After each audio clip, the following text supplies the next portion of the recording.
ਵਾਹਿਗੁਰੂ ਜੀ ਕਾ ਖਾਲਸਾ ਵਾਹਿਗੁਰੂ ਜੀ ਕੀ ਫਤਿਹ।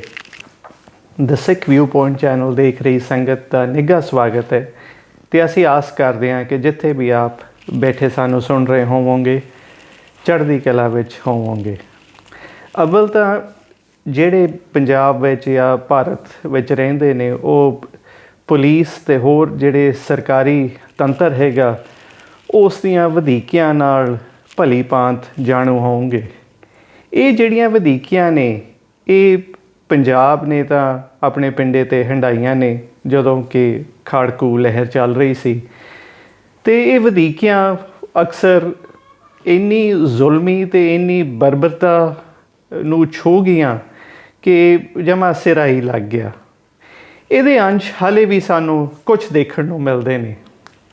ਇਹ ਵਰਤਾਰਾ ਕੀ ਹੈ ਜਦੋਂ ਅਖੌਤੀ ਆਪਣਿਆਂ ਦੇ ਖੂਨ ਦੇ ਪਿਆਸੇ ਹੋ ਉੱਠਦੇ ਨੇ, ਅਤੇ ਪੰਜਾਬ ਨੇ ਤਾਂ ਆਪ ਜਿਵੇਂ ਜਾਣਦੇ ਹੀ ਹੋ ਭਲੀ ਭਾਂਤ 'ਤੇ ਇਹ ਵਰਤਾਰਾ ਆਪ ਦੇ ਪਿੰਡੇ 'ਤੇ ਹੰਢਾਇਆ ਹੈ ਜਦੋਂ ਸਿੱਖਾਂ ਦਾ ਸ਼ਿਕਾਰ ਖੇਡਿਆ ਗਿਆ ਅਤੇ ਕੋਹ ਕੇ ਮਾਰੇ ਗਏ। ਇਸੇ ਵਰਤਾਰੇ ਦੀ ਪਰਤਾਂ ਫੋਲਣ ਵਾਸਤੇ ਅਤੇ ਇਹਦੀ ਡੂੰਘਾਈ ਵਿੱਚ ਜਾਣ ਵਾਸਤੇ ਅੱਜ ਸਾਡੇ ਨਾਲ ਜੁੜ ਚੁੱਕੇ ਨੇ ਸਰਦਾਰ ਅਜਮੇਰ ਸਿੰਘ ਜੀ। ਸਾਰਿਆਂ ਨਾਲੋਂ ਪਹਿਲਾਂ ਉਹਨਾਂ ਨਾਲ ਫਤਿਹ ਦੀ ਸਾਂਝ ਪਾਉਂਦੇ ਹਾਂ। ਵਾਹਿਗੁਰੂ ਜੀ ਕਾ ਖਾਲਸਾ ਵਾਹਿਗੁਰੂ ਜੀ ਕੀ ਫਤਿਹ। ਪਿੱਛੇ ਜਿਹੇ ਇੱਕ ਸੋਸ਼ਲ ਮੀਡੀਆ 'ਤੇ ਇੱਕ ਵੀਡੀਓ ਦੇਖਣ ਨੂੰ ਮਿਲਿਆ ਜਿਸ ਵਿੱਚ ਹਰਿੰਦਰ ਚਹਿਲ ਨਾਂ ਦਾ ਸਾਬਕਾ ਪੰਜਾਬ ਪੁਲਿਸ ਦਾ DIG ਹੈ, ਉਹ ਸਿੱਧੂ ਮੂਸੇਵਾਲੇ ਦੀ ਸਮਾਧ 'ਤੇ ਪਹੁੰਚਦਾ ਹੈ ਅਤੇ ਉਹ ਬੜੇ ਐਲਾਨੀਆ ਤਰੀਕੇ ਨਾਲ ਗੱਲ ਕਰਦਾ ਹੈ ਕਿ ਜਿਨ੍ਹਾਂ ਨੇ ਚਮਕੀਲੇ ਨੂੰ ਮਾਰਿਆ ਮੈਂ ਉਹਨਾਂ ਨੂੰ ਮਾਰਿਆ। ਹੁਣ ਹਾਲਾਂਕਿ ਆਪਾਂ ਸਾਰਿਆਂ ਨੂੰ ਪਤਾ ਹੈ ਕਿ ਕਾਨੂੰਨ ਇਸ ਗੱਲ ਦੀ ਕੋਈ ਇਜਾਜ਼ਤ ਨਹੀਂ ਦਿੰਦਾ। ਜੇ ਚਮਕੀਲੇ ਨੂੰ ਮਾਰਨ ਵਾਲੇ ਦੋਸ਼ੀ ਸੀ ਤਾਂ ਉਹਨਾਂ ਨੂੰ ਸਜ਼ਾ ਤਾਂ ਕਾਨੂੰਨ ਨੇ ਦੇਣੀ ਸੀ, ਇੱਕ ਪੁਲਿਸ ਅਫਸਰ ਨੇ ਤਾਂ ਉਹਨਾਂ ਨੂੰ ਸਜ਼ਾ ਦੇਣੀ ਨਹੀਂ ਸੀਗੀ। ਸੋ ਅੱਜ ਅਸੀਂ ਆਪ ਜੀ ਤੋਂ ਇਹ ਜਿਹੜਾ ਜੋ ਦਰਿੰਦਗੀ ਅਤੇ ਜੋ ਇਹ ਵਹਿਸ਼ਤ ਦਾ ਜੋ ਇੱਕ ਦੌਰ ਚੱਲਿਆ ਪੰਜਾਬ ਵਿੱਚ, ਅਸੀਂ ਆਪ ਜੀ ਤੋਂ ਅੱਜ ਉਸ ਬਾਰੇ ਕੁਛ ਜਾਣਨਾ ਚਾਹੁੰਦੇ ਹਾਂ। ਸੋ ਸਾਰਿਆਂ ਨਾਲੋਂ ਪਹਿਲਾਂ ਤਾਂ ਤੁਸੀਂ ਆਹ ਦੱਸਣ ਦੀ ਕਿਰਪਾਲਤਾ ਕਰੋ ਕਿ ਇੰਨੇ ਸਾਲ ਬੀਤ ਗਏ ਅਤੇ ਹੁਣ ਤਾਂ ਉਹ ਲਹਿਰ ਵੀ ਮੁੱਕ ਗਈ, ਪਰ ਜਿਸ ਹਿਸਾਬ ਨਾਲ ਉਹ ਵੀਡੀਓ ਆਉਂਦਾ ਹੈ ਅਤੇ ਉਸ ਜੋ ਪੰਜਾਬ ਪੁਲਿਸ ਦਾ ਜੋ ਸਾਬਕਾ ਅਫਸਰ ਹੈ ਉਹਦਾ ਜੋ ਵਰਤਾਰਾ ਹੈ ਉਹਦੇ 'ਚ ਹਾਲੇ ਵੀ ਇੰਨੀ ਜ਼ਿਆਦਾ ਵਹਿਸ਼ਤ ਲੁਕੀ ਹੋਈ ਦੱਸਦੀ ਹੈ। ਇਹਨੂੰ ਅਸੀਂ ਕਿਵੇਂ ਸਮਝੀਏ? ਦੇਖੋ ਰਮਨੀਤ ਸਿੰਘ, ਤੁਸੀਂ ਬੜਾ ਮਹੱਤਵਪੂਰਨ ਅਤੇ ਇੱਕ ਰੈਲੇਵੈਂਟ ਸਵਾਲ ਅੱਜ ਵਿਸ਼ਾ ਛੋਹਿਆ, ਕਿਉਂਕਿ ਜਦੋਂ ਮੈਂ ਦੇਖੀ ਸੀ ਉਹ ਵੀਡੀਓ ਤਾਂ ਮੈਨੂੰ ਵੀ ਇਹ ਲੱਗਿਆ ਸੀ। ਉਹਦੀ ਤੁਸੀਂ ਬਾਡੀ ਲੈਂਗੁਏਜ ਦੇਖੋ, ਉਹਦੀਆਂ ਅੱਖਾਂ ਦੇਖੋ, ਉਹ ਜਿਵੇਂ ਹਿੱਕ 'ਤੇ ਹੱਥ ਮਾਰ ਕੇ ਕਹਿੰਦਾ ਵੀ ਗੋਲੀ ਮੈਂ ਮਾਰੀ ਹੈ। ਸੋ ਆਪਾਂ ਇਹ ਤਾਂ ਕਾਫੀ ਦੇਖ ਚੁੱਕੇ ਹਾਂ, ਕਿੱਸੇ ਸੁਣ ਚੁੱਕੇ ਹਾਂ ਪੰਜਾਬ 'ਚ, ਹੈ ਨਾ। ਮੈਂ ਤਾਂ ਖੈਰ ਸਾਡੀ ਜਿਹੜੀ ਜਨਰੇਸ਼ਨ ਦੇ ਬੰਦੇ ਨੇ ਉਹਨਾਂ ਨੇ ਉਹ ਤਾਂ ਅੱਖੀਂ ਵੀ ਦੇਖ ਚੁੱਕੇ ਨੇ। ਇਹ ਇੱਕ ਲਹਿਰ ਨਹੀਂ ਦੋ ਲਹਿਰਾਂ ਦੇ ਪੰਜਾਬ ਦੇ ਵਿੱਚ। ਨਕਸਲੀ ਲਹਿਰ ਤੋਂ ਪਹਿਲਾਂ ਉਹ ਥੋੜ੍ਹਾ ਇੱਦੋਂ ਛੋਟੇ ਪੈਮਾਨੇ 'ਤੇ ਹੋਇਆ, ਫਿਰ ਖਾੜਕੂ ਲਹਿਰ ਦਾ ਵੱਡੇ ਪੈਮਾਨੇ 'ਤੇ ਹੋਇਆ। ਇਹ ਜਿਹੜਾ ਵਰਤਾਰਾ ਨਾ ਵੀ ਬੰਦਾ ਇੱਕ ਮਨੁੱਖ ਦੂਜੇ ਮਨੁੱਖ ਪ੍ਰਤੀ ਇੰਨਾ ਵਹਿਸ਼ੀ ਇੰਨਾ ਨਿਰਦਈ ਕਿਵੇਂ ਹੋ ਸਕਦਾ ਹੈ? ਇਹਦੇ 'ਚ ਦੋ ਤਿੰਨ ਗੱਲਾਂ ਜਿਹੜੀਆਂ ਜਿਨ੍ਹਾਂ 'ਤੇ ਅੱਜ ਵਿਚਾਰਨ ਦੀ ਲੋੜ ਹੈ। ਦੇਖੋ, ਇੱਕ ਤਾਂ ਇਹ ਗੱਲ ਸਮਝਣ ਦੀ ਲੋੜ ਹੈ ਕਿ ਇਹ ਜਿਹੜਾ ਵਰਤਾਰਾ ਹੈ ਇਹ ਕਿਸੇ ਇੱਕ ਦੇਸ਼ ਜਾਂ ਵਰਗ ਨਾਲ ਸੰਬੰਧਿਤ ਨਹੀਂ, ਇਹ ਸਰਬ ਵਿਆਪੀ, ਜਿਹਨੂੰ ਕਹੀਏ ਯੂਨੀਵਰਸਲ। ਇਹ ਨਹੀਂ ਵੀ ਆਹ ਦੇਸ਼ 'ਚ ਜ਼ੁਲਮ ਹੁੰਦਾ ਉਹਦੇ 'ਚ ਨਹੀਂ ਹੁੰਦਾ, ਜਾਂ ਇਸ ਵਰਗ 'ਤੇ ਹੁੰਦਾ ਦੂਜੇ 'ਤੇ ਨਹੀਂ ਹੁੰਦਾ। ਇਹ ਤਾਂ ਵਾਰੀ ਹੈ ਜਾਂ ਹਾਲਤਾਂ 'ਤੇ ਡਿਪੈਂਡ ਕਰਦਾ। ਜਦੋਂ ਉਹ ਹਾਲਤਾਂ ਬਣਦੀਆਂ ਤਾਂ ਉਦੋਂ ਕੋਈ ਵੀ ਦੇਸ਼ ਹੋਵੇ, ਕੋਈ ਵੀ ਵਰਗ ਹੋਵੇ, ਉਦੋਂ ਇਹ ਜਿਹੜੀ ਹੈ ਇੱਕ ਵਹਿਸ਼ਤ ਦੀ ਤਰੰਗ ਇਹ ਉੱਠਦੀ ਹੈ। ਸੋ ਇੱਕ ਤਾਂ ਇਹ ਹੈਗਾ ਯੂਨੀਵਰਸਲ ਸਰਬ ਵਿਆਪੀ। ਦੂਜਾ ਇਹ ਸਰਬਕਾਲੀ ਹੈ। ਸਰਬਕਾਲੀ ਤੋਂ ਭਾਵ ਇਹ ਨਹੀਂ ਕਿ ਮੱਧ ਯੁੱਗ 'ਚ ਹੁੰਦਾ ਸੀ ਤੇ ਅੱਜ ਸੱਭਿਅਤਾ ਦਾ ਯੁੱਗ ਹੈ, ਜਮਹੂਰੀਅਤ ਦਾ ਯੁੱਗ ਹੈ, ਐਨਲਾਈਟਨਮੈਂਟ ਦਾ ਕਹਿੰਦੇ ਨੇ ਜਿਹਨੂੰ, ਹੈ ਨਾ, ਵੀ ਬੰਦਾ ਬਹੁਤ ਰੌਸ਼ਨ ਦਿਮਾਗ ਹੋ ਗਿਆ ਹੈ, ਗ੍ਰਹਿਾਂ 'ਤੇ ਪਹੁੰਚ ਗਿਆ, ਬੜੀਆਂ ਤਰੱਕੀਆਂ ਕੀਤੀਆਂ। ਪਰ ਇਸ ਮਾਮਲੇ 'ਚ ਆਪਾਂ ਦੇਖਾਂਗੇ ਨੌਜਵਾਨਾਂ ਵੀ ਕੋਈ ਫਰਕ ਨਹੀਂ ਪਿਆ। ਅੱਜ ਵੀ ਅੱਜ ਦੇ ਯੁੱਗ 'ਚ ਜਿਹਨੂੰ ਜਮਹੂਰੀਅਤ ਦਾ ਅਤੇ ਸੱਭਿਅਤਾ ਦਾ ਯੁੱਗ ਕਹਿੰਦੇ ਨੇ, ਪਿੱਛੇ ਜੇ 15 ਕੁ ਸਾਲ ਹੋਏ ਇੱਕ ਕਾਨਫਰੰਸ ਹੋਈ ਸੀ ਕੌਮਾਂਤਰੀ, ਕ੍ਰਾਈਮਸ ਅਗੇਂਸਟ ਹਿਊਮੈਨਿਟੀ। ਹੁਣ ਜਿਹੜੇ ਕ੍ਰਾਈਮਸ ਅਗੇਂਸਟ ਹਿਊਮੈਨਿਟੀ ਆ ਉਹ ਤਾਂ ਔਰਗੇਨਾਈਜ਼ਡ ਸਟੇਟ ਹੀ ਕਰੂ ਨਾ, ਇੰਡੀਵਿਜੂਅਲ ਕਿੰਨੇ ਕਰ ਦੂਗਾ। ਸੋ ਉਹਦਾ ਕੰਟੈਕਸਟ ਸੀ ਸਟੇਟ ਵੱਲੋਂ ਕੀਤੇ ਜਾਂਦੇ ਪਾਪ, ਮਨੁੱਖਤਾ ਦੇ ਖਿਲਾਫ ਉਹਨੂੰ ਇਹ ਨਾਂ ਦਿੱਤਾ ਗਿਆ। ਅਤੇ ਉਹਦੇ 'ਚ ਉਹਨਾਂ ਨੇ ਰਿਪੋਰਟ ਜਾਰੀ ਕੀਤੀ ਸੀ ਕਿ 73 ਦੇਸ਼ਾਂ 'ਚ ਅੱਜ ਵੀ ਇਹ ਕ੍ਰਾਈਮ ਚੱਲ ਰਿਹਾ ਹੈ ਭਿਆਨਕ ਰੂਪ 'ਚ। ਜੇ ਅੱਜ ਵੀ ਇਹ 73 ਦੇਸ਼ਾਂ 'ਚ ਚੱਲ ਰਿਹਾ ਹੈ ਜਮਹੂਰੀਅਤ ਦੇ ਯੁੱਗ 'ਚ, ਤਾਂ ਮਤਲਬ ਇਹ ਤਾਂ ਪ੍ਰੋਬਲਮ ਤਾਂ ਕੋਈ ਵੱਡੀ ਹੈ। ਇਹ ਮੱਧ ਯੁੱਗ 'ਚ ਤਾਂ ਆਪਾਂ ਨੂੰ ਪਤਾ ਹੀ ਹੈ, ਆਪਣੀ ਤਾਂ ਅਰਦਾਸ ਦਾ ਹਿੱਸਾ ਹੀ ਹੈ ਉਹ, ਵੀ ਕੀ ਕੁਛ ਹੁੰਦਾ। ਸਿੱਖ ਆਪਾਂ ਤਾਂ ਪਿੰਡੇ 'ਤੇ ਹੰਡਾਇਆ। ਬਾਕੀ ਤੁਸੀਂ ਕਬੀਲੀ ਲੋਕਾਂ ਦੇ ਵਿੱਚ ਵੀ ਇੱਕ ਕਬੀਲਾ ਦੂਜੇ 'ਤੇ ਕਿਵੇਂ ਕਰਦਾ ਸੀ, ਜੇ ਕਿਤੇ ਨਾਟਕ ਦੇਖੇ ਹੋਣ ਜਿਹੜੇ ਵੱਡੇ ਅੱਜ ਕੱਲ੍ਹ ਪ੍ਰਚਲਿਤ ਹੋਏ ਨੇ ਨਾ। ਸੋ ਇਹ ਜਿਹੜੀ ਬਿਰਤੀ ਹੈ ਨਾ ਬੰਦੇ ਦੇ ਅੰਦਰ, ਵੀ ਇਹ ਕੀ ਹੈ, ਜੇ ਇਹ ਮਤਲਬ ਸਰਬ ਵਿਆਪੀ ਹੈ ਅਤੇ ਸਰਬਕਾਲੀ ਹੈ, ਇਟ ਮੀਨਸ ਇਹਦਾ ਜਿਹੜਾ ਸੰਬੰਧ ਹੈ ਮਨੁੱਖੀ ਫਿਤਰਤ ਨਾਲ ਹੈ ਕਿਤੇ। ਸੋ ਮਨੁੱਖੀ ਫਿਤਰਤ ਨੂੰ ਥੋੜ੍ਹਾ ਸਮਝਣ ਦੀ ਲੋੜ ਹੈਗੀ ਹੈ। ਉਹਦੇ 'ਚ ਸੰਖੇਪ 'ਚ ਆਪਾਂ ਇਹ ਕਹਿ ਸਕਦੇ ਹਾਂ ਕਿ ਮਨੁੱਖ ਦੀ ਜਿਹੜੀ ਰਚਨਾ ਹੋਈ ਹੈ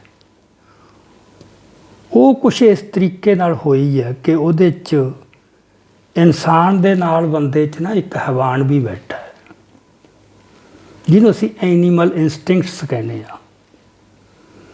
ਕੁਛ ਪਾਸ਼ਵੀ ਬਿਰਤੀਆਂ, ਕਿਉਂਕਿ ਹੈ ਤਾਂ ਇਹ ਐਨੀਮਲ ਵਰਲਡ 'ਚੋਂ ਹੀ ਆਇਆ ਨਾ ਮਨੁੱਖ, ਉਹ ਪੂਰੀ ਤਰ੍ਹਾਂ ਉਹ ਤੋਂ ਮੁਕਤ ਹੋ ਗਿਆ ਹੋਵੇ ਨਹੀਂ। ਸੋ ਜਿਹੜੀ ਹਿੰਸਾ ਦੀ ਬਿਰਤੀ ਹੈ ਅਤੇ ਵਹਿਸ਼ਤ ਦੀ, ਨਿਰਦਈ ਪੁਣੇ ਦੀ, ਧੱਕਾ ਕਰਨ ਦੀ, ਇਹ ਮਨੁੱਖੀ ਨਹੀਂ ਆਪਾਂ ਇਹਨੂੰ, ਇਟ ਇਜ਼ ਨਾਟ ਹਿਊਮਨ। ਇਹਨੂੰ ਆਪਾਂ ਕਹਿ ਸਕਦੇ ਹਾਂ ਇਹ ਐਨੀਮਲ ਇੰਸਟਿੰਕਟ ਹੈ, ਪਾਸ਼ਵੀ ਬਿਰਤੀ ਹੈ। ਸੋ ਬੰਦੇ ਦੇ ਅੰਦਰ ਇਨਸਾਨ ਦੇ ਨਾਲ ਨਾਲ ਹੈਵਾਨ ਵੀ ਬੈਠਾ ਹੁੰਦਾ ਹੈ, ਪਰ ਉਹ ਕਿਸੇ ਖਾਸ ਮੌਕੇ 'ਤੇ ਜਾ ਕੇ ਜਾਗਦਾ ਹੈ, ਨੋਰਮਲ ਹਾਲਤਾਂ 'ਚ ਨਹੀਂ। ਇੱਥੇ ਆ ਕੇ ਫਿਰ ਜਿਹੜੀਆਂ ਸਮਾਜਿਕ ਹਾਲਤਾਂ ਉਹਦਾ ਰੋਲ ਆ ਜਾਂਦਾ ਹੈ ਮਹੱਤਵਪੂਰਨ, ਕਿ ਉਹ ਕਿਹੜੀਆਂ ਹਾਲਤਾਂ ਜਿੱਥੇ ਜਾ ਕੇ ਉਹ ਉਹਦੇ ਵਿੱਚ ਜਿਹੜੀਆਂ ਪਸ਼ੂ ਬਿਰਤੀਆਂ ਉਹ ਹਾਵੀ ਹੋ ਜਾਂਦੀਆਂ ਹਨ ਇਸ ਪੱਧਰ ਦੇ ਉੱਤੇ। ਉਹਦੇ 'ਚ ਆਪਾਂ ਜੇ ਦੇਖੀਏ ਸਾਰਾ ਮੋਟੀ ਜਿਹੀ ਨਜ਼ਰ ਮਾਰੀਏ, ਇੱਕ ਤਾਂ ਇਹ ਹੈ ਕਿ ਨਫ਼ਰਤ ਤੋਂ ਬਗੈਰ ਤੁਸੀਂ ਦੂਜੇ ਬੰਦੇ ਨਾਲ ਇਸ ਤਰ੍ਹਾਂ ਦਾ ਵਰਤਾਓ ਨਹੀਂ ਕਰ ਸਕਦੇ। ਨਫ਼ਰਤ ਵੀ ਮਾੜੀ ਮੋਟੀ ਨਹੀਂ, ਅੰਨੀ ਨਫ਼ਰਤ ਚਾਹੀਦੀ ਹੈ, ਦਿਲ ਵੀ ਕੰਬ ਜਾਂਦਾ ਨਾ। ਸੋ ਅੰਨੀ ਨਫ਼ਰਤ ਬਹੁਤ ਜ਼ਰੂਰੀ ਹੈ। ਹੁਣ ਪਿਆਰ ਅਤੇ ਨਫ਼ਰਤ ਇਹ ਦੋ ਉਲਟ ਗੱਲਾਂ ਹੈ। ਅਤੇ ਜੇ ਆਪਾਂ ਦੇਖੀਏ ਵੀ ਅਕਾਲ ਪੁਰਖ ਨੇ ਜਦੋਂ ਰਚਨਾ ਕੀਤੀ ਹੈ ਕੁਦਰਤ ਦੀ, ਸ੍ਰਿਸ਼ਟੀ ਦੀ, ਉਹਦਾ ਜਿਹੜਾ ਫੰਡਾਮੈਂਟਲ ਅਸੂਲ ਜਾਂ ਗੁਣ ਹੈ ਉਹ ਨਫ਼ਰਤ 'ਤੇ ਬੇਸਡ ਹੈ ਕਿ ਪਿਆਰ 'ਤੇ ਹੈ ਤਾਂ ਉਹ ਪਿਆਰ 'ਤੇ ਜੋ ਨੈਚੁਰਲ ਹੈ। ਤੁਸੀਂ ਕਿਤੇ ਮੁਰਗੀ ਚੂਚਿਆਂ ਨੂੰ ਪਿਆਰ ਕਰਦੀ ਦੇਖੀ ਹੋਣੀ ਹੈ ਨਾ। ਡੰਗਰ ਪਸ਼ੂ ਵੀ ਆਪਦੇ ਬੱਚਿਆਂ ਨੂੰ, ਪੰਛੀ ਆਪਦੇ ਬੱਚਿਆਂ ਨੂੰ, ਅਤੇ ਮਨੁੱਖ ਦਾ ਤਾਂ ਆਪਾਂ ਨੂੰ ਪਤਾ ਹੀ ਹੈ। ਸੋ ਪਿਆਰ ਦਾ ਜਜ਼ਬਾ ਜਿਹੜਾ ਇਹ ਬਹੁਤ ਇੱਕ ਮੂਲ ਜਜ਼ਬਾ ਹੈ, ਪਰ ਇਹਦੇ ਨਾਲ ਹੀ ਜਿਵੇਂ ਨੇਕੀ ਦੇ ਨਾਲ ਬਦੀ ਪਈ ਹੈ, ਮਨੁੱਖ ਦੇ ਨਾਲ ਹੈਵਾਨ ਪਿਆ, ਇਨਸਾਨ ਦੇ ਨਾਲ, ਇਸੇ ਤਰ੍ਹਾਂ ਮਤਲਬ ਜਿਹੜੀ ਹੈ ਨਾ ਪਿਆਰ ਦੇ ਨਾਲ ਉਹ ਨਫ਼ਰਤ ਵੀ ਕਿਤੇ ਪਈ ਹੈ। ਹੁਣ ਉਹ ਦੇਖੀਏ ਆਪਾਂ ਵੀ ਉਹ ਕਿਹੜੀਆਂ ਸਮਾਜਿਕ ਹਾਲਤਾਂ 'ਚ ਜਾ ਕੇ ਐਕਟੀਵੇਟ ਹੁੰਦੀ ਹੈ। ਉਹਦੇ 'ਚ ਆਪਾਂ ਸਾਰੇ ਸੰਸਾਰ ਦੇ ਇਤਿਹਾਸ 'ਤੇ ਨਜ਼ਰ ਮਾਰ ਕੇ ਦੇਖ ਲਓ, ਜਿਹੜੇ ਵੱਡੇ ਕਾਂਡ ਹੋਏ ਨੇ ਜਿਨ੍ਹਾਂ ਦੀ ਚਰਚਾ ਹੈ, ਵੀ ਜਦੋਂ ਇੱਕ ਵਰਗ ਦੇ ਮਨ 'ਚ ਦੂਜੇ ਵਰਗ ਪ੍ਰਤੀ ਬਹੁਤ ਨਫ਼ਰਤ ਪੈਦਾ ਹੋ ਜਾਂਦੀ ਹੈ, ਉਹਦਾ ਆਧਾਰ ਜਾਂ ਤਾਂ ਧਰਮ ਜਾਂ ਵਿਚਾਰਧਾਰਾ, ਇਦੋਂ ਬਿਨਾਂ ਨਹੀਂ। ਜਾਂ ਤਾਂ ਕੋਈ ਵਿਚਾਰਧਾਰਾ, ਜਦੋਂ ਤੁਹਾਨੂੰ ਇਹ ਲੱਗਦਾ ਕਿ ਦੂਜੇ ਜਿਹੜੀ ਮੈਥੋਂ ਵੱਖਰੀ ਵਿਚਾਰਧਾਰਾ ਉਹ ਸਹਿਣ ਨਹੀਂ ਹੁੰਦੀ, ਇਸੇ ਤਰ੍ਹਾਂ ਆਪਦੇ ਧਰਮ ਤੋਂ ਬਿਨਾਂ ਦੂਜੇ ਦਾ ਧਰਮ ਸਹਿਣ ਨਹੀਂ ਹੁੰਦਾ। ਸੋ ਇਹਨੂੰ ਆਪਾਂ ਜੇ ਇੱਕੋ ਹੈਡਿੰਗ 'ਚ ਲੈਣਾ ਹੋ ਤਾਂ ਵਿਚਾਰਧਾਰ ਕੀ ਹੈ, ਧਰਮ ਵੀ ਤਾਂ। ਸੋ ਬੰਦੇ ਦੀ ਇਹ ਪ੍ਰੋਬਲਮ ਹੈ ਕਿ ਜਿਹੜਾ ਅਸੀਂ ਕਹਿੰਦੇ ਹਾਂ ਕਿ ਜੀਓ ਤੇ ਜਿਉਣ ਦਿਓ, ਇਹ ਮਨੁੱਖ ਤੋਂ ਮੰਗ ਕੀਤੀ ਜਾਂਦੀ ਹੈ ਵੀ ਇਨਸਾਨ ਦਾ ਫਰਜ਼ ਤਾਂ ਇਹ ਬਣਦਾ ਹੈ, ਪਰ ਇਹ ਫਰਜ਼ ਦੀ ਪਾਲਣਾ ਹੁੰਦੀ ਨਹੀਂ। ਇੱਕ ਬਿਰਤੀ ਨਾਲ ਇਹ ਹੈ ਕਿ ਜਿਉਂ ਪਰ ਮੇਰੇ ਮੁਤਾਬਕ, ਜਿਵੇਂ ਉਹ ਜਿਉਣਾ ਚਾਹੁੰਦਾ ਉਸ ਤਰ੍ਹਾਂ ਨਹੀਂ। ਅਤੇ ਉਹ ਇੱਕ ਵਿਅਕਤੀ ਤੋਂ ਆਪਾਂ ਨਾ ਦੇਖੀਏ, ਜੇ ਵਰਗਾਂ ਤੱਕ ਲੈ ਜਾਈਏ, ਫਿਰ ਇਹ ਵਰਤਾਰਾ ਵੱਡੀ ਪੱਧਰ 'ਤੇ ਵਾਪਰਦਾ ਹੈ। ਗੱਲ ਤਾਂ ਇੱਥੋਂ ਹੀ ਸ਼ੁਰੂ ਹੁੰਦੀ ਹੈ ਨਾ। ਜੋ ਸਾਡੇ 'ਤੇ 18ਵੀਂ ਸਦੀ 'ਚ 17ਵੀਂ ਸਦੀ 'ਚ ਜ਼ੁਲਮ ਹੋਏ, ਗੁਰੂ ਸ਼ਹੀਦ ਹੋਏ, ਇਹੀ ਸੀ ਨਾ ਕਿ ਮੁਗਲਾਂ ਨੂੰ ਸਾਡੇ ਧਰਮ ਦੇ ਅਸੂਲ ਅਤੇ ਉਹਦੇ 'ਚੋਂ ਨਿਕਲੀ ਸਾਡੀ ਜੀਵਨ ਸ਼ੈਲੀ ਮਨਜ਼ੂਰ ਨਹੀਂ ਸੀ। ਅਤੇ ਉਹਨਾਂ ਨੂੰ ਇਹ ਸੀ ਵੀ ਸਾਡੇ ਮੁਤਾਬਕ ਕਰੋ, ਅਤੇ ਜਿਹੜਾ ਉਹਨਾਂ ਮੁਤਾਬਕ ਢਲ ਜੂ ਉਹਨੂੰ ਕੁਛ ਨਹੀਂ, ਠੀਕ ਆ। ਉਦੋਂ ਤੋਂ ਲੈ ਕੇ ਜੇ ਆਪਾਂ ਹਿਟਲਰ ਤੱਕ, ਮੋਦੀ ਤੱਕ ਆ ਜਾਈਏ ਤਾਂ ਤਰੰਗ ਤਾਂ ਇਹੀ ਹੈ। ਸੋ ਨਫ਼ਰਤ ਐਵੇਂ ਖਿਲਾਅ 'ਚੋਂ ਨਹੀਂ ਪੈਦਾ ਹੁੰਦੀ, ਖਾਸ ਹਾਲਤਾਂ ਬਣਦੀਆਂ ਸਮਾਜਿਕ, ਜਦੋਂ ਉਹ ਇੱਕ ਤਰੰਗ ਉੱਠਦੀ ਹੈ। ਸੋ ਉਹ ਧਰਮ ਦੇ ਰੂਪ 'ਚ ਵੀ ਕਿਤੇ ਉੱਠ ਸਕਦੀ ਹੈ ਅਤੇ ਕਦੇ ਵਿਚਾਰਧਾਰਾ ਦੇ ਰੂਪ ਦੇ ਵਿੱਚ ਵੀ, ਅਤੇ ਫਿਰ ਉਹ ਰੂਪ ਲੈ ਜਾਂਦੀ ਹੈ ਅੱਜ ਦੇ ਯੁੱਗ 'ਚ ਤਾਂ ਖਾਸ ਕਰਕੇ ਕਿ ਰਾਜ ਪ੍ਰਤੀ ਵਫਾਦਾਰੀ ਦੀ ਮੰਗ ਕੀਤੀ ਜਾਂਦੀ ਹੈ। ਸੋਸਾਇਟੀ 'ਚ ਇੱਕ ਗੱਲ ਸਥਾਪਿਤ ਹੀ ਤੁਰੀ ਆਉਂਦੀ ਹੈ, ਓਬੀਡੀਐਂਸ ਟੂ ਅਥਾਰਟੀ। ਇੱਕ ਸਕੂਲ ਹੈ, ਜੇ ਮਾਸਟਰ ਹੈਡ ਮਾਸਟਰ ਦਾ ਕਹਿਣਾ ਨਹੀਂ ਮੰਨੂ, ਅਗਲਾ ਕਹੂਗਾ ਗੱਲ ਕਿਵੇਂ ਚੱਲ ਸਕਦੀ ਹੈ। ਹੁਣ ਇਹ ਗੱਲ ਤਾਂ ਜਾਇਜ਼ ਵੀ ਹੈ ਇੱਕ ਹਿਸਾਬ ਨਾਲ, ਪਰ ਇਹ ਕਿ ਜਾਇਜ਼ ਨਜਾਇਜ਼ ਹਰ ਹੁਕਮ ਮੰਨੇ। ਜਦੋਂ ਇਹ ਤੁਹਾਡੀ ਚੋਇਸ ਦਾ ਨਹੀਂ ਰਹਿ ਜਾਂਦਾ ਅਧਿਕਾਰ ਤੁਹਾਨੂੰ, ਵੀ ਜੋ ਠੀਕ ਤੁਹਾਡਾ ਹੁਕਮ ਹੋਊ ਮੰਨ ਲੂੰ, ਜੋ ਠੀਕ ਨਹੀਂ ਹੋਊ ਮੈਂ ਨਹੀਂ ਮੰਨੂ। ਇਹ ਸਿਸਟਮ ਜੇ ਤਾਂ ਦਿੰਦਾ ਕੋਈ, ਫਿਰ ਨਹੀਂ ਪ੍ਰੋਬਲਮ ਆਉਂਦੀ, ਪਰ ਉਹੀ ਗੱਲ ਇਹ ਸਿਸਟਮ ਦਿੰਦਾ। ਫੌਜ ਤੋਂ ਲੈ ਕੇ ਪਰਿਵਾਰ ਤੱਕ ਇਹ ਚੱਲ ਇਸ ਤਰ੍ਹਾਂ ਜਾਂਦਾ ਹੈ ਵੀ ਤੁਹਾਨੂੰ ਉਹ ਜਿਹੜੀ ਅਥਾਰਟੀ ਆ ਮੌਕੇ 'ਤੇ ਉਹਦਾ ਹੁਕਮ ਮੰਨਣਾ ਹੀ ਪਊਗਾ, ਅਤੇ ਨਹੀਂ ਉਹ ਜੇ ਨਹੀਂ ਮੰਨਦੇ ਉਹਦੀ ਕੀਮਤ ਅਦਾ ਕਰਨੀ ਪਊ। ਉਹ ਜੇ ਹੁਕਮ ਅਦੂਲੀ ਸਰਾਜ ਦੀ ਹੋ ਰਹੀ ਹੈ, ਸਟੇਟ ਦੀ ਹੋ ਰਹੀ ਹੈ, ਉਹ ਤਾਂ ਫਿਰ ਤੁਹਾਨੂੰ ਬਹੁਤ ਵੱਡੀ ਕੀਮਤ। ਪਰਿਵਾਰ 'ਚ ਹੋ ਰਹੀ ਹੈ, ਚਪੇੜਾਂ ਖਾ ਕੇ ਵੀ ਸਰ ਜਾਂਦਾ ਹੈ, ਜਾਂ ਗਾਲਾਂ ਜਾਂ ਝਿੜਕਾਂ ਖਾ ਕੇ। ਸਕੂਲ 'ਚ ਹੁੰਦੀ ਹੈ, ਚਲੋ ਤੁਹਾਡੀ ਬਦਲੀ ਹੋ ਜੂ ਜਾਂ ਮਾੜੀ ਮੋਟੀ ਵਿਭਾਗੀ ਸਜ਼ਾ ਹੋ ਜੂ, ਹੈ ਨਾ। ਸੋ ਗੱਲ ਤਾਂ ਇਹੀ ਹੈ ਵੀ ਤੁਸੀਂ ਵੀ ਤੁਹਾਡੀ ਆਪਦੀ ਚੋਇਸ ਕੋਈ ਨਹੀਂ, ਕੁਛ ਨੋਰਮਸ ਸੈੱਟ ਕਰਤੇ, ਤੁਹਾਨੂੰ ਉਹਦੇ ਮੁਤਾਬਕ ਚੱਲਣਾ ਪਊ। ਜਦੋਂ ਇਹ ਹਾਲਤ ਬਣ ਜਾਂਦੀ ਹੈ, ਫਿਰ ਮਨੁੱਖ ਨਹੀਂ ਰਹਿੰਦਾ, ਫਿਰ ਪੁਰਜਾ ਬਣਦਾ। ਵੀ ਤੁਹਾਨੂੰ ਇਹ ਸਮਝ ਆ ਜਾਣੀ ਚਾਹੀਦੀ ਹੈ ਵੀ ਤੁਸੀਂ ਸਟੇਟ ਮਸ਼ੀਨਰੀ ਦੇ ਪੁਰਜੇ ਹੋ ਬਸ, ਅਤੇ ਉਹਦੇ ਵਾਂਗੂ ਬਿਹੇਵ ਕਰੋ। ਅਤੇ ਜੇ ਆਪਦਾ ਮਤਲਬ ਅਸਰਟ ਕਰਨ ਦੀ ਕੋਸ਼ਿਸ਼ ਕਰੋਗੇ ਵਿਵੇਕ, ਤਾਂ ਫਿਰ ਤੁਹਾਨੂੰ ਸਜ਼ਾ ਹੋਊਗੀ। ਸੋ ਮੇਰਾ ਕਹਿਣ ਤੋਂ ਇਹ ਭਾਵ ਸੀ ਕਿ ਜਿਹੜੀ ਨਫ਼ਰਤ ਦੀ ਗੱਲ ਹੈਗੀ ਹੈ, ਉਹ ਫਿਰ ਉੱਥੋਂ ਆਉਂਦੇ ਆ ਵੀ ਹੁਕਮ ਅਦੂਲੀ। ਇੱਕ ਵਰਗ ਆਪਦੇ ਆਪ ਨੂੰ ਬਹੁ ਗਿਣਤੀ ਜਾਂ ਭਾਰੂ ਜਾਂ ਹਾਕਮ ਸਮਝਦਾ ਹੈ। ਉਹਨੂੰ ਜਦੋਂ ਲੱਗਦਾ ਕਿ ਦੂਜਾ ਕੋਈ ਵਰਗ ਜਿਹੜਾ ਮਤਹਿਤ ਹੈ, ਮਹਿਕੂਮ ਹੈ, ਉਹ ਮੇਰੀ ਮੰਨ ਨਹੀਂ ਰਿਹਾ। ਉਹਦੇ ਅੰਦਰ ਫਿਰ ਕ੍ਰੋਧ ਦੀ ਛੱਲ ਉੱਠਦੀ ਹੈ ਇੱਕ। ਉਹ ਇਨਸਾਨੀ ਜਜ਼ਬਾ ਨਹੀਂ, ਉਹ ਪਸ਼ੂ ਪਾਸ਼ਵੀ ਹੈ, ਹਵਾਨੀਅਤ ਹੈ ਕਿ ਫਿਰ ਉਹਨੂੰ ਮਾਰਨ ਤੱਕ, ਕੁੱਟਣ ਤੱਕ ਕੁਛ ਵੀ ਉਹਨੂੰ ਕੀਤਾ ਜਾ ਸਕਦਾ ਹੈ। ਉੱਥੇ ਦਲੀਲ ਨਹੀਂ, ਗੱਲਬਾਤ ਦਾ ਦੌਰ ਖਤਮ ਹੈ ਉੱਥੇ। ਸੋ ਗੱਲ ਤਾਂ ਆਹੀ ਪਈ ਹੈ। ਸੋ ਜਿਹਦਾ ਮਤਲਬ ਜਦੋਂ ਮੈਂ ਇਹ ਕਹਿਣਾ ਕਿ ਧਰਮ ਜਾਂ ਵਿਚਾਰਧਾਰਾ ਜਿਹੜੀ ਹੈ ਉਹਦੇ 'ਚੋਂ ਨਫ਼ਰਤ ਨਿਕਲਦੀ ਹੈ, ਉਹਦੇ ਨਾਲ ਇੱਕ ਗੱਲ ਹੋਰ ਵੀ ਹੈਗੀ ਹੈ, ਜਿਹਦਾ ਮਤਲਬ ਉਹ ਧਰਮ ਜਾਂ ਉਹ ਵਿਚਾਰਧਾਰਾ ਕਿਤੇ ਨਾ ਕਿਤੇ ਪੱਖਪਾਤੀ ਹੈ, ਸਰਬੱਤ ਦੇ ਭਲੇ ਦੀ ਨਹੀਂ। ਜੇ ਸਰਬੱਤ ਦੇ ਭਲੇ ਦੀ ਹੋਊ ਫਿਰ ਇਹ ਗੱਲ ਨਹੀਂ ਨਿਕਲੂ, ਕਿਉਂਕਿ ਫਿਰ ਤਾਂ ਇਹ ਹੋਊ ਕਿ ਕੋਈ ਗੱਲ ਨਹੀਂ, ਨੂੰ ਆਪਦੀ ਤੁਮਕੋ ਤੁਮਾਰਾ ਖੂਬ ਹਮਕੋ ਹਮਾਰਾ ਖੂਬ।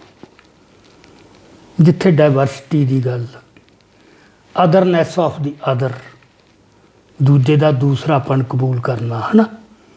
ਸੋ ਇਹ ਜਿਹੜੀਆਂ ਗੱਲਾਂ ਨੇ ਇਹ ਇੱਕ ਆਧਾਰ ਬਣਦੀਆਂ ਨੇ।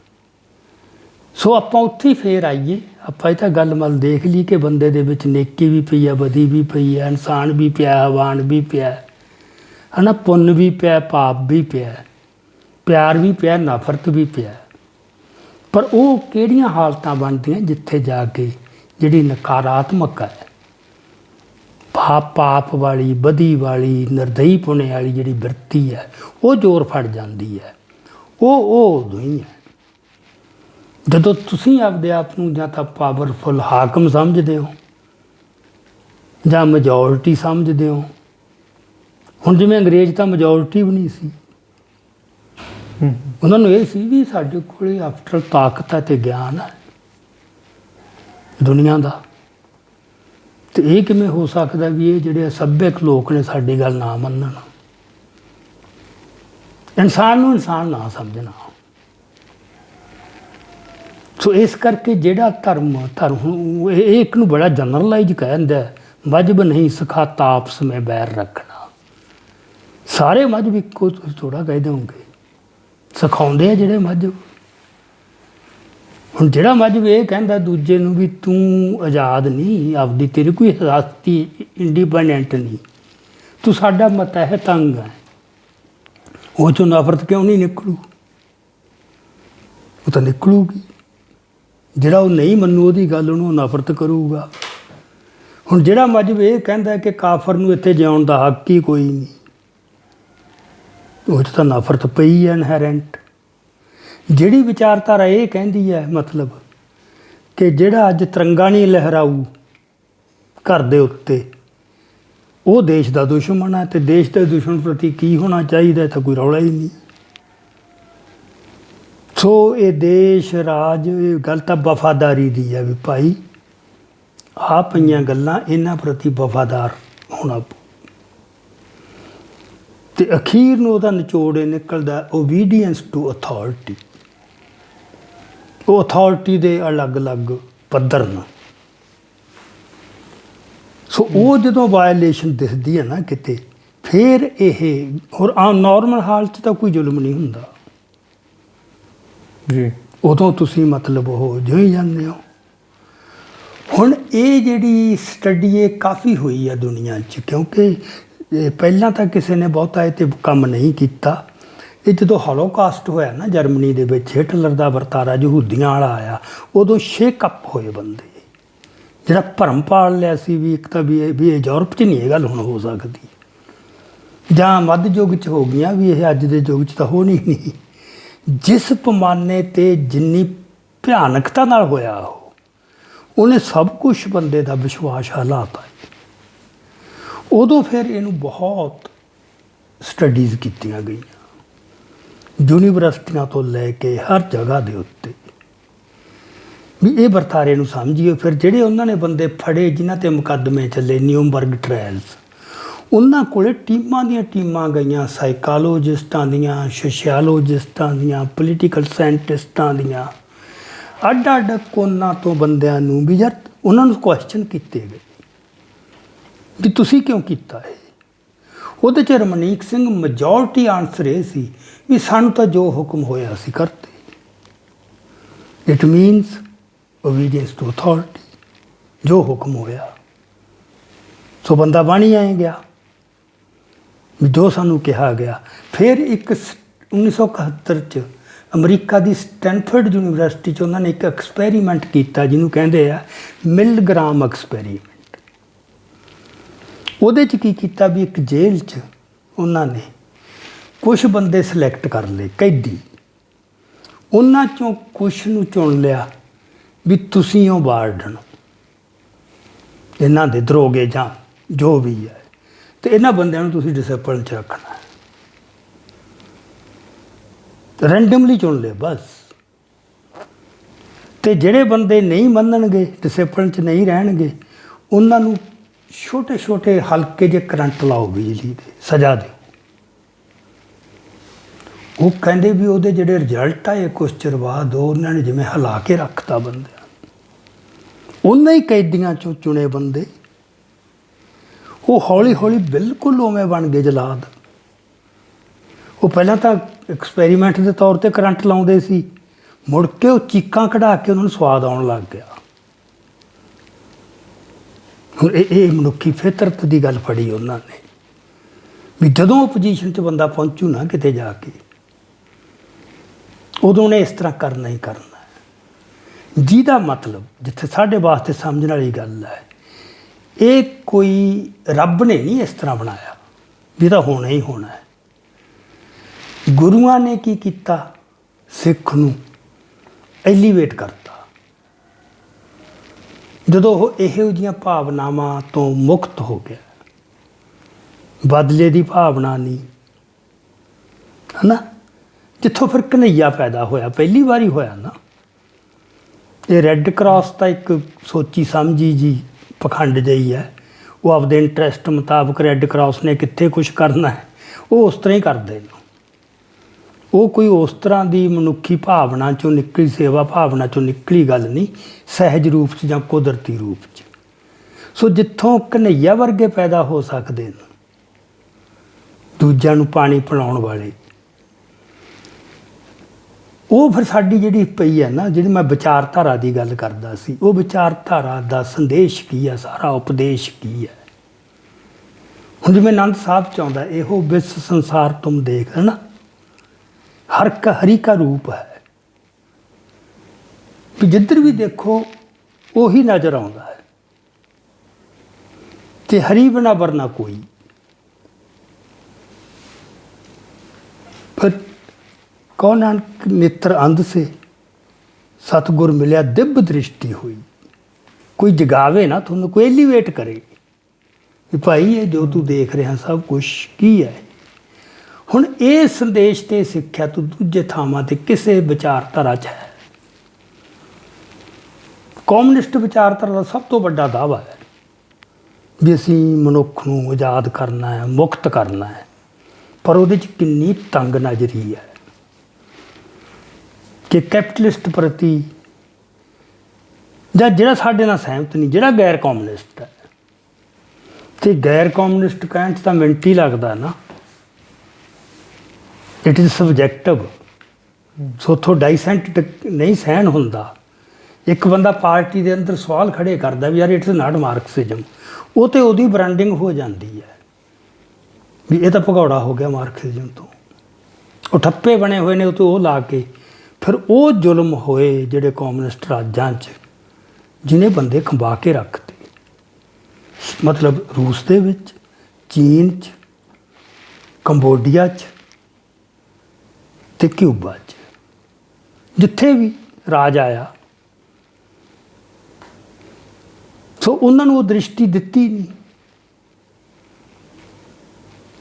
ਸੋ ਜਿਹਦਾ ਮਤਲਬ ਇਹ ਸੀ ਕਿ ਬੰਦੇ ਨੇ ਅਜੇ, ਉਹਦੀ ਰਚਨਾ ਤਾਂ ਹੋ ਗਈ, ਬਣ ਤਾਂ ਗਿਆ ਉਹ, ਪਰ ਉਹਨੇ ਅਜੇ ਪੂਰਨਤਾ ਤੱਕ ਪਹੁੰਚਣਾ ਹੈ।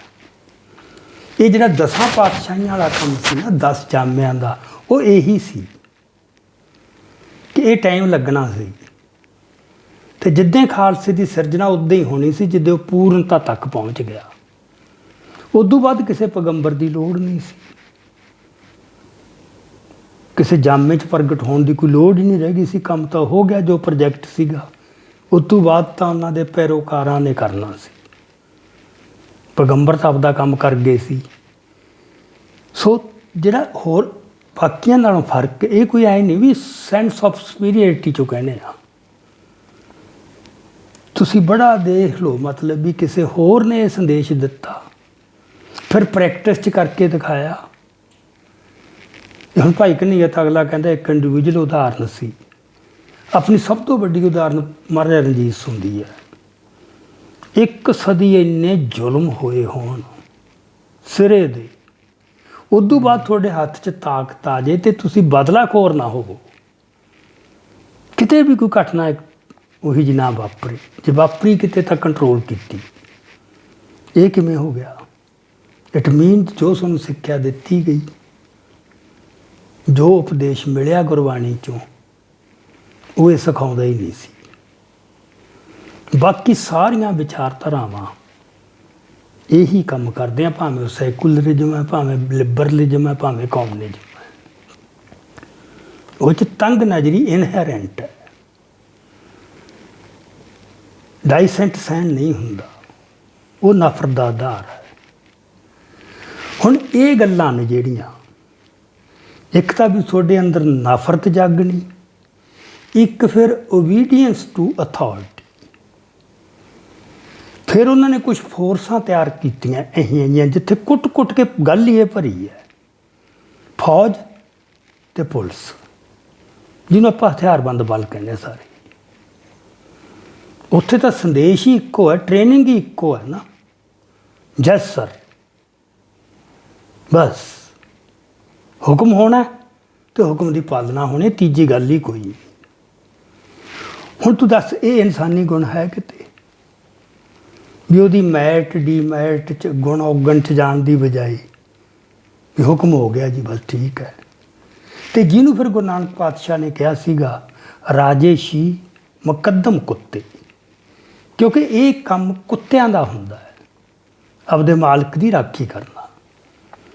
ਕੁੱਤਾ ਮਾਲਕ ਪ੍ਰਤੀ ਵਫਾਦਾਰ ਹੁੰਦਾ ਬਹੁਤ, ਪਰ ਉਹਦੀ ਵਫਾਦਾਰੀ ਦਾ ਆਧਾਰ 'ਚ ਤਨ ਨਹੀਂ ਕੋਈ, ਬੁਰਕੀ ਹੈ। ਬੁਰਕੀ ਮਿਲੂ ਤਾਂ ਵਫਾਦਾਰ, ਉਹਦੀ ਵਫਾਦਾਰੀ ਬੁਰਕੀ ਨਾਲ ਖਰੀਦੀ ਗਈ ਹੈ ਜਾਂ ਉਹ 'ਚ ਪਾਲੀ ਗਈ ਹੈ। ਤਾਂ ਹੀ ਇਹ ਮੈਂ ਇੱਕ ਦਿਨ ਸੋਚਿਆ ਵੀ ਕਿਉਂ ਸ਼ਬਦ ਵਰਤਿਆ ਕੁੱਤੇ, ਮੁਕੱਦਮ ਕੁੱਤੇ। ਰਾਜੇ ਨੂੰ ਮੁਕੱਦਮ ਚਾਹੀਦੇ ਨੇ ਕੁੱਤੇ, ਜਿਹੜੇ ਉਹਦੀ ਰਾਖੀ ਕਰਨ। ਹੁਣ ਇਹ ਤਾਂ ਬੜੀ ਕਰੂਡ ਲੈਂਗੁਏਜ 'ਚ ਗੱਲ ਹੋ ਗਈ, ਅਤੇ ਤੁਸੀਂ ਉਹਨੂੰ ਹਥਿਆਰਬੰਦ ਬਲ ਕਹਿ ਦਿਓ। ਉੱਥੇ ਬੁਰਕੀ ਹੈ। ਅੱਜ ਕਹਿ ਦਿਓ ਵੀ ਬਿਨਾਂ ਤਨਖਾਹ ਤੋਂ ਸੇਵਾ ਕਰਨੀ ਹੈ, ਜਾਂ ਕੋਈ ਪ੍ਰਮੋਸ਼ਨਾਂ ਨਹੀਂ, ਕੋਈ ਇਨਾਮ ਸਨਮਾਨ ਨਹੀਂ, ਤੇਰਾ ਖਿਆਲ ਕਰਨਗੇ? ਕਿਹੜੀ ਚੀਜ਼ ਕਰਵਾਉਂਦੀ ਆ ਉਹਨਾਂ ਤੋਂ? ਲਾਲਚ। ਅਤੇ ਕੁੱਤੇ ਦਾ ਸੁਭਾਅ ਹੀ ਲਾਲਚੀ ਹੁੰਦਾ ਨਾ, ਗਰੀਡੀ ਡੌਗ ਜਿਹਨੂੰ ਕਹਾਣੀਆਂ ਵੀ ਬਣੀਆਂ। ਇਟ ਮੀਨਸ ਬੰਦੇ 'ਚ ਉਹ ਇਨਸਟਿੰਕਟ ਜਿਹੜੀ ਹੈ ਇੱਕ ਪਸ਼ੂ ਵਾਲੀ, ਉਹ ਕੁੱਤੇ ਤੋਂ ਲੈ ਲਈ ਹੈ। ਉਹ ਇਹਨਾਂ ਨੇ ਮੈਨੀਪੂਲੇਟ ਕਰ ਲਈ, ਜਿਹੜੇ ਵੱਡੇ ਦਿਮਾਗ ਹੁੰਦੇ ਨੇ, ਸਟੇਟ ਜਿਨ੍ਹਾਂ ਨੇ ਚਲਾਉਣੀ ਹੈ, ਉਹਨੂੰ ਨਾਂ ਹੋਰ ਦੇ ਤੇ, ਸਨਮਾਨਯੋਗ ਰੈਂਕ ਬਣਾ ਤੇ, ਹੈ ਨਾ, ਇਮਤਿਹਾਨ ਰੱਖ ਲਏ। ਵਿੱਚ ਤਾਂ ਜੀ ਐਨ ਚੁਣਵੇਂ ਦਿਮਾਗ ਹੀ ਆਉਣਗੇ, ਜਿਹੜੇ ਐਨ ਸਿਰੇ ਦੇ ਬੰਦੇ। ਕੰਮ ਤਾਂ ਕੀਤਾ ਤਾਂ ਇੱਕੋ ਹੀ ਹੋਊ ਨਾ, ਵੀ ਉਸ ਹਕੂਮਤ ਦੀ ਵਫਾਦਾਰੀ। ਆਪਦਾ ਨਹੀਂ ਕਿਤੇ ਕੁਛ ਕਰ ਸਕੂ, ਜਿਹੜਾ ਕਰੂਗਾ ਉਹ ਨੌਕਰੀ 'ਚ ਰਹਿੰਦਾ ਨਹੀਂ। ਉਹ ਨਿਕਲਦੇ ਨੇ ਜਿਹੜੇ ਬੰਦੇ, ਮਤਲਬ ਇੱਕਾ ਦੁੱਕਾ ਜਿਨ੍ਹਾਂ 'ਚ ਇਨਸਾਨੀਅਤ ਨਹੀਂ ਮਰਦੀ, ਉਹ ਕੁਛ ਚਿਰ ਬਾਅਦ ਅਸਤੀਫਾ ਦੇ ਦਿੰਦੇ ਨੇ ਵੀ ਅਸੀਂ ਇਹ ਕੰਮ ਨਹੀਂ ਕਰ ਸਕਦੇ। ਇਹ ਕੰਡੀਸ਼ਨਸ ਜਿਹੜੀਆਂ ਮੈਂ ਗੱਲ ਕੀਤੀ ਸੀ ਜਨਰਲੀ, ਜਿੱਥੋਂ ਜਾ ਕੇ ਇਹ ਆਪਾਂ ਕਿਉਂਕਿ ਸਮਝੀਏ ਵੀ ਯਾਰ ਇਹ ਇਕੱਲੇ ਇੱਕ ਦੇਸ਼ 'ਚ ਤਾਂ ਹੈ ਨਹੀਂ, ਫਿਰ ਇੱਕ ਯੁੱਗ 'ਚ ਨਹੀਂ, ਇਹ ਕਿਉਂ ਇਹ ਸਿਲਸਿਲਾ ਚੱਲੀ ਜਾਂਦਾ ਹੈ? ਉਹ ਸਿਲਸਿਲਾ ਦੇ ਆਧਾਰ ਆ ਪਿਆ ਹੈ। ਹੁਣ ਇਹ ਬੰਦੇ ਦੇ ਮਨ 'ਚ ਆ ਗਈ ਵੀ ਯਾਰ ਰਾਜ ਪ੍ਰਤੀ ਦੇ ਤਾਂ ਫਿਰ ਕੋਈ ਰੌਲਾ ਹੀ ਨਹੀਂ। GVS ਸਿੱਧੂ ਦੀ ਤੁਸੀਂ ਗੱਲਬਾਤ ਸੁਣੀ ਹੋਣੀ ਹੈ ਪ੍ਰੋ ਪੰਜਾਬ TV 'ਤੇ ਨਾ, ਉਹਨੂੰ ਜਦੋਂ ਕਿਹਾ ਵੀ ਤੁਹਾਡੇ ਤੇ ਇਹ ਦੋਸ਼ ਲੱਗਦਾ ਵੀ ਤੁਸੀਂ ਤਾਂ ਰਾਸ਼ਟਰਵਾਦੀ ਹੋ, ਨੈਸ਼ਨਲਿਸਟ ਹੋ, ਉਹਨੂੰ ਲੱਗਿਆ ਹੱਦ ਹੋ ਗਈ ਯਾਰ, ਇਹ ਕੋਈ ਦੋਸ਼ ਹੈ? ਇਹ ਤਾਂ ਮਾਣ ਵਾਲੀ ਗੱਲ ਹੈ ਵੀ ਕਿਉਂ ਨਹੀਂ ਹੋਣਾ ਚਾਹੀਦਾ, ਕਿਉਂਕਿ ਸਾਰੀ ਉਹਨਾਂ ਦੀ ਪ੍ਰੋਗਰਾਮਿੰਗ ਹੀ ਐਂ ਹੋਈ ਹੈ। ਹੁਣ ਜੇ 1 ਮਿੰਟ ਉਹ ਸੋਚੇ ਵੀ ਕਿਉਂ ਇਨਸਾਨੀਅਤ ਵੱਡੀ ਕਿ ਰਾਸ਼ਟਰ ਵੱਡਾ?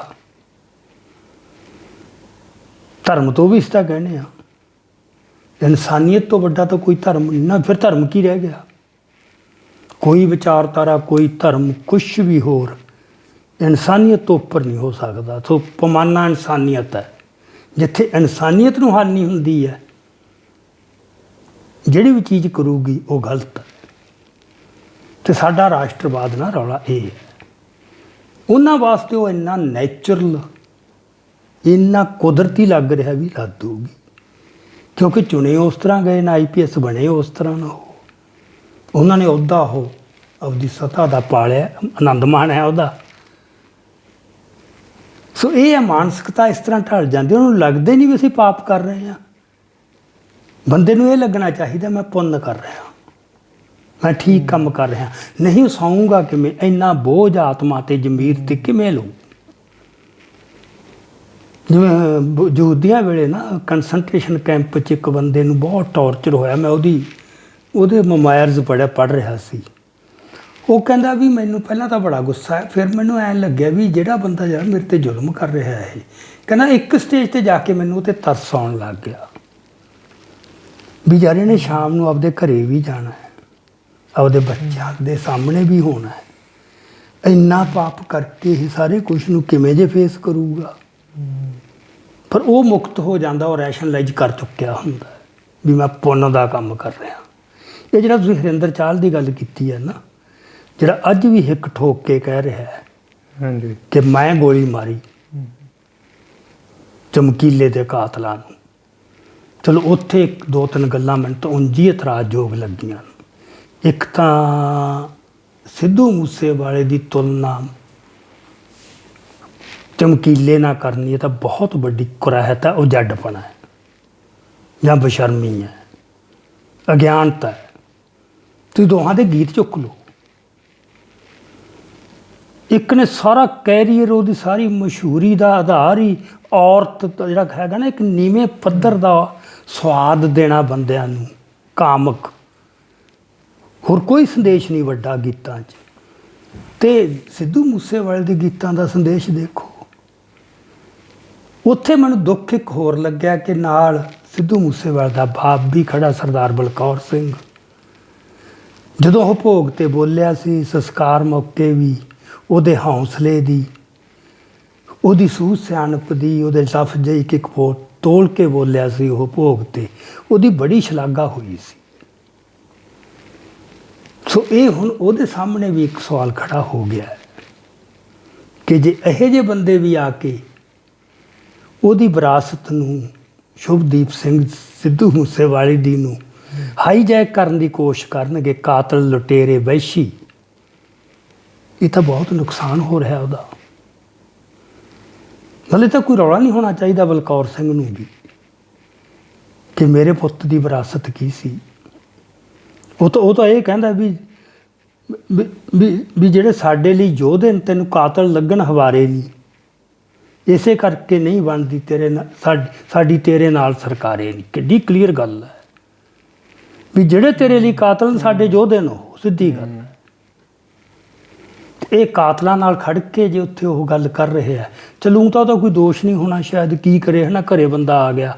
ਪਰ ਗਾਂਹ ਨੂੰ ਥੋੜ੍ਹਾ ਜਿਹਾ ਇਸ ਗੱਲ ਦੇ ਉੱਤੇ ਚੌਕਸ ਰਹਿਣਾ ਪਊਗਾ, ਕਿਉਂਕਿ ਗੱਲ ਆਪਦੇ ਪੁੱਤ ਦੀ ਜਿਹੜੀ ਹੈਗੀ ਆ ਵਿਰਾਸਤ, ਉਹਨੂੰ ਵੀ ਬਚਾਉਣ ਦੀ ਆ ਨਾ।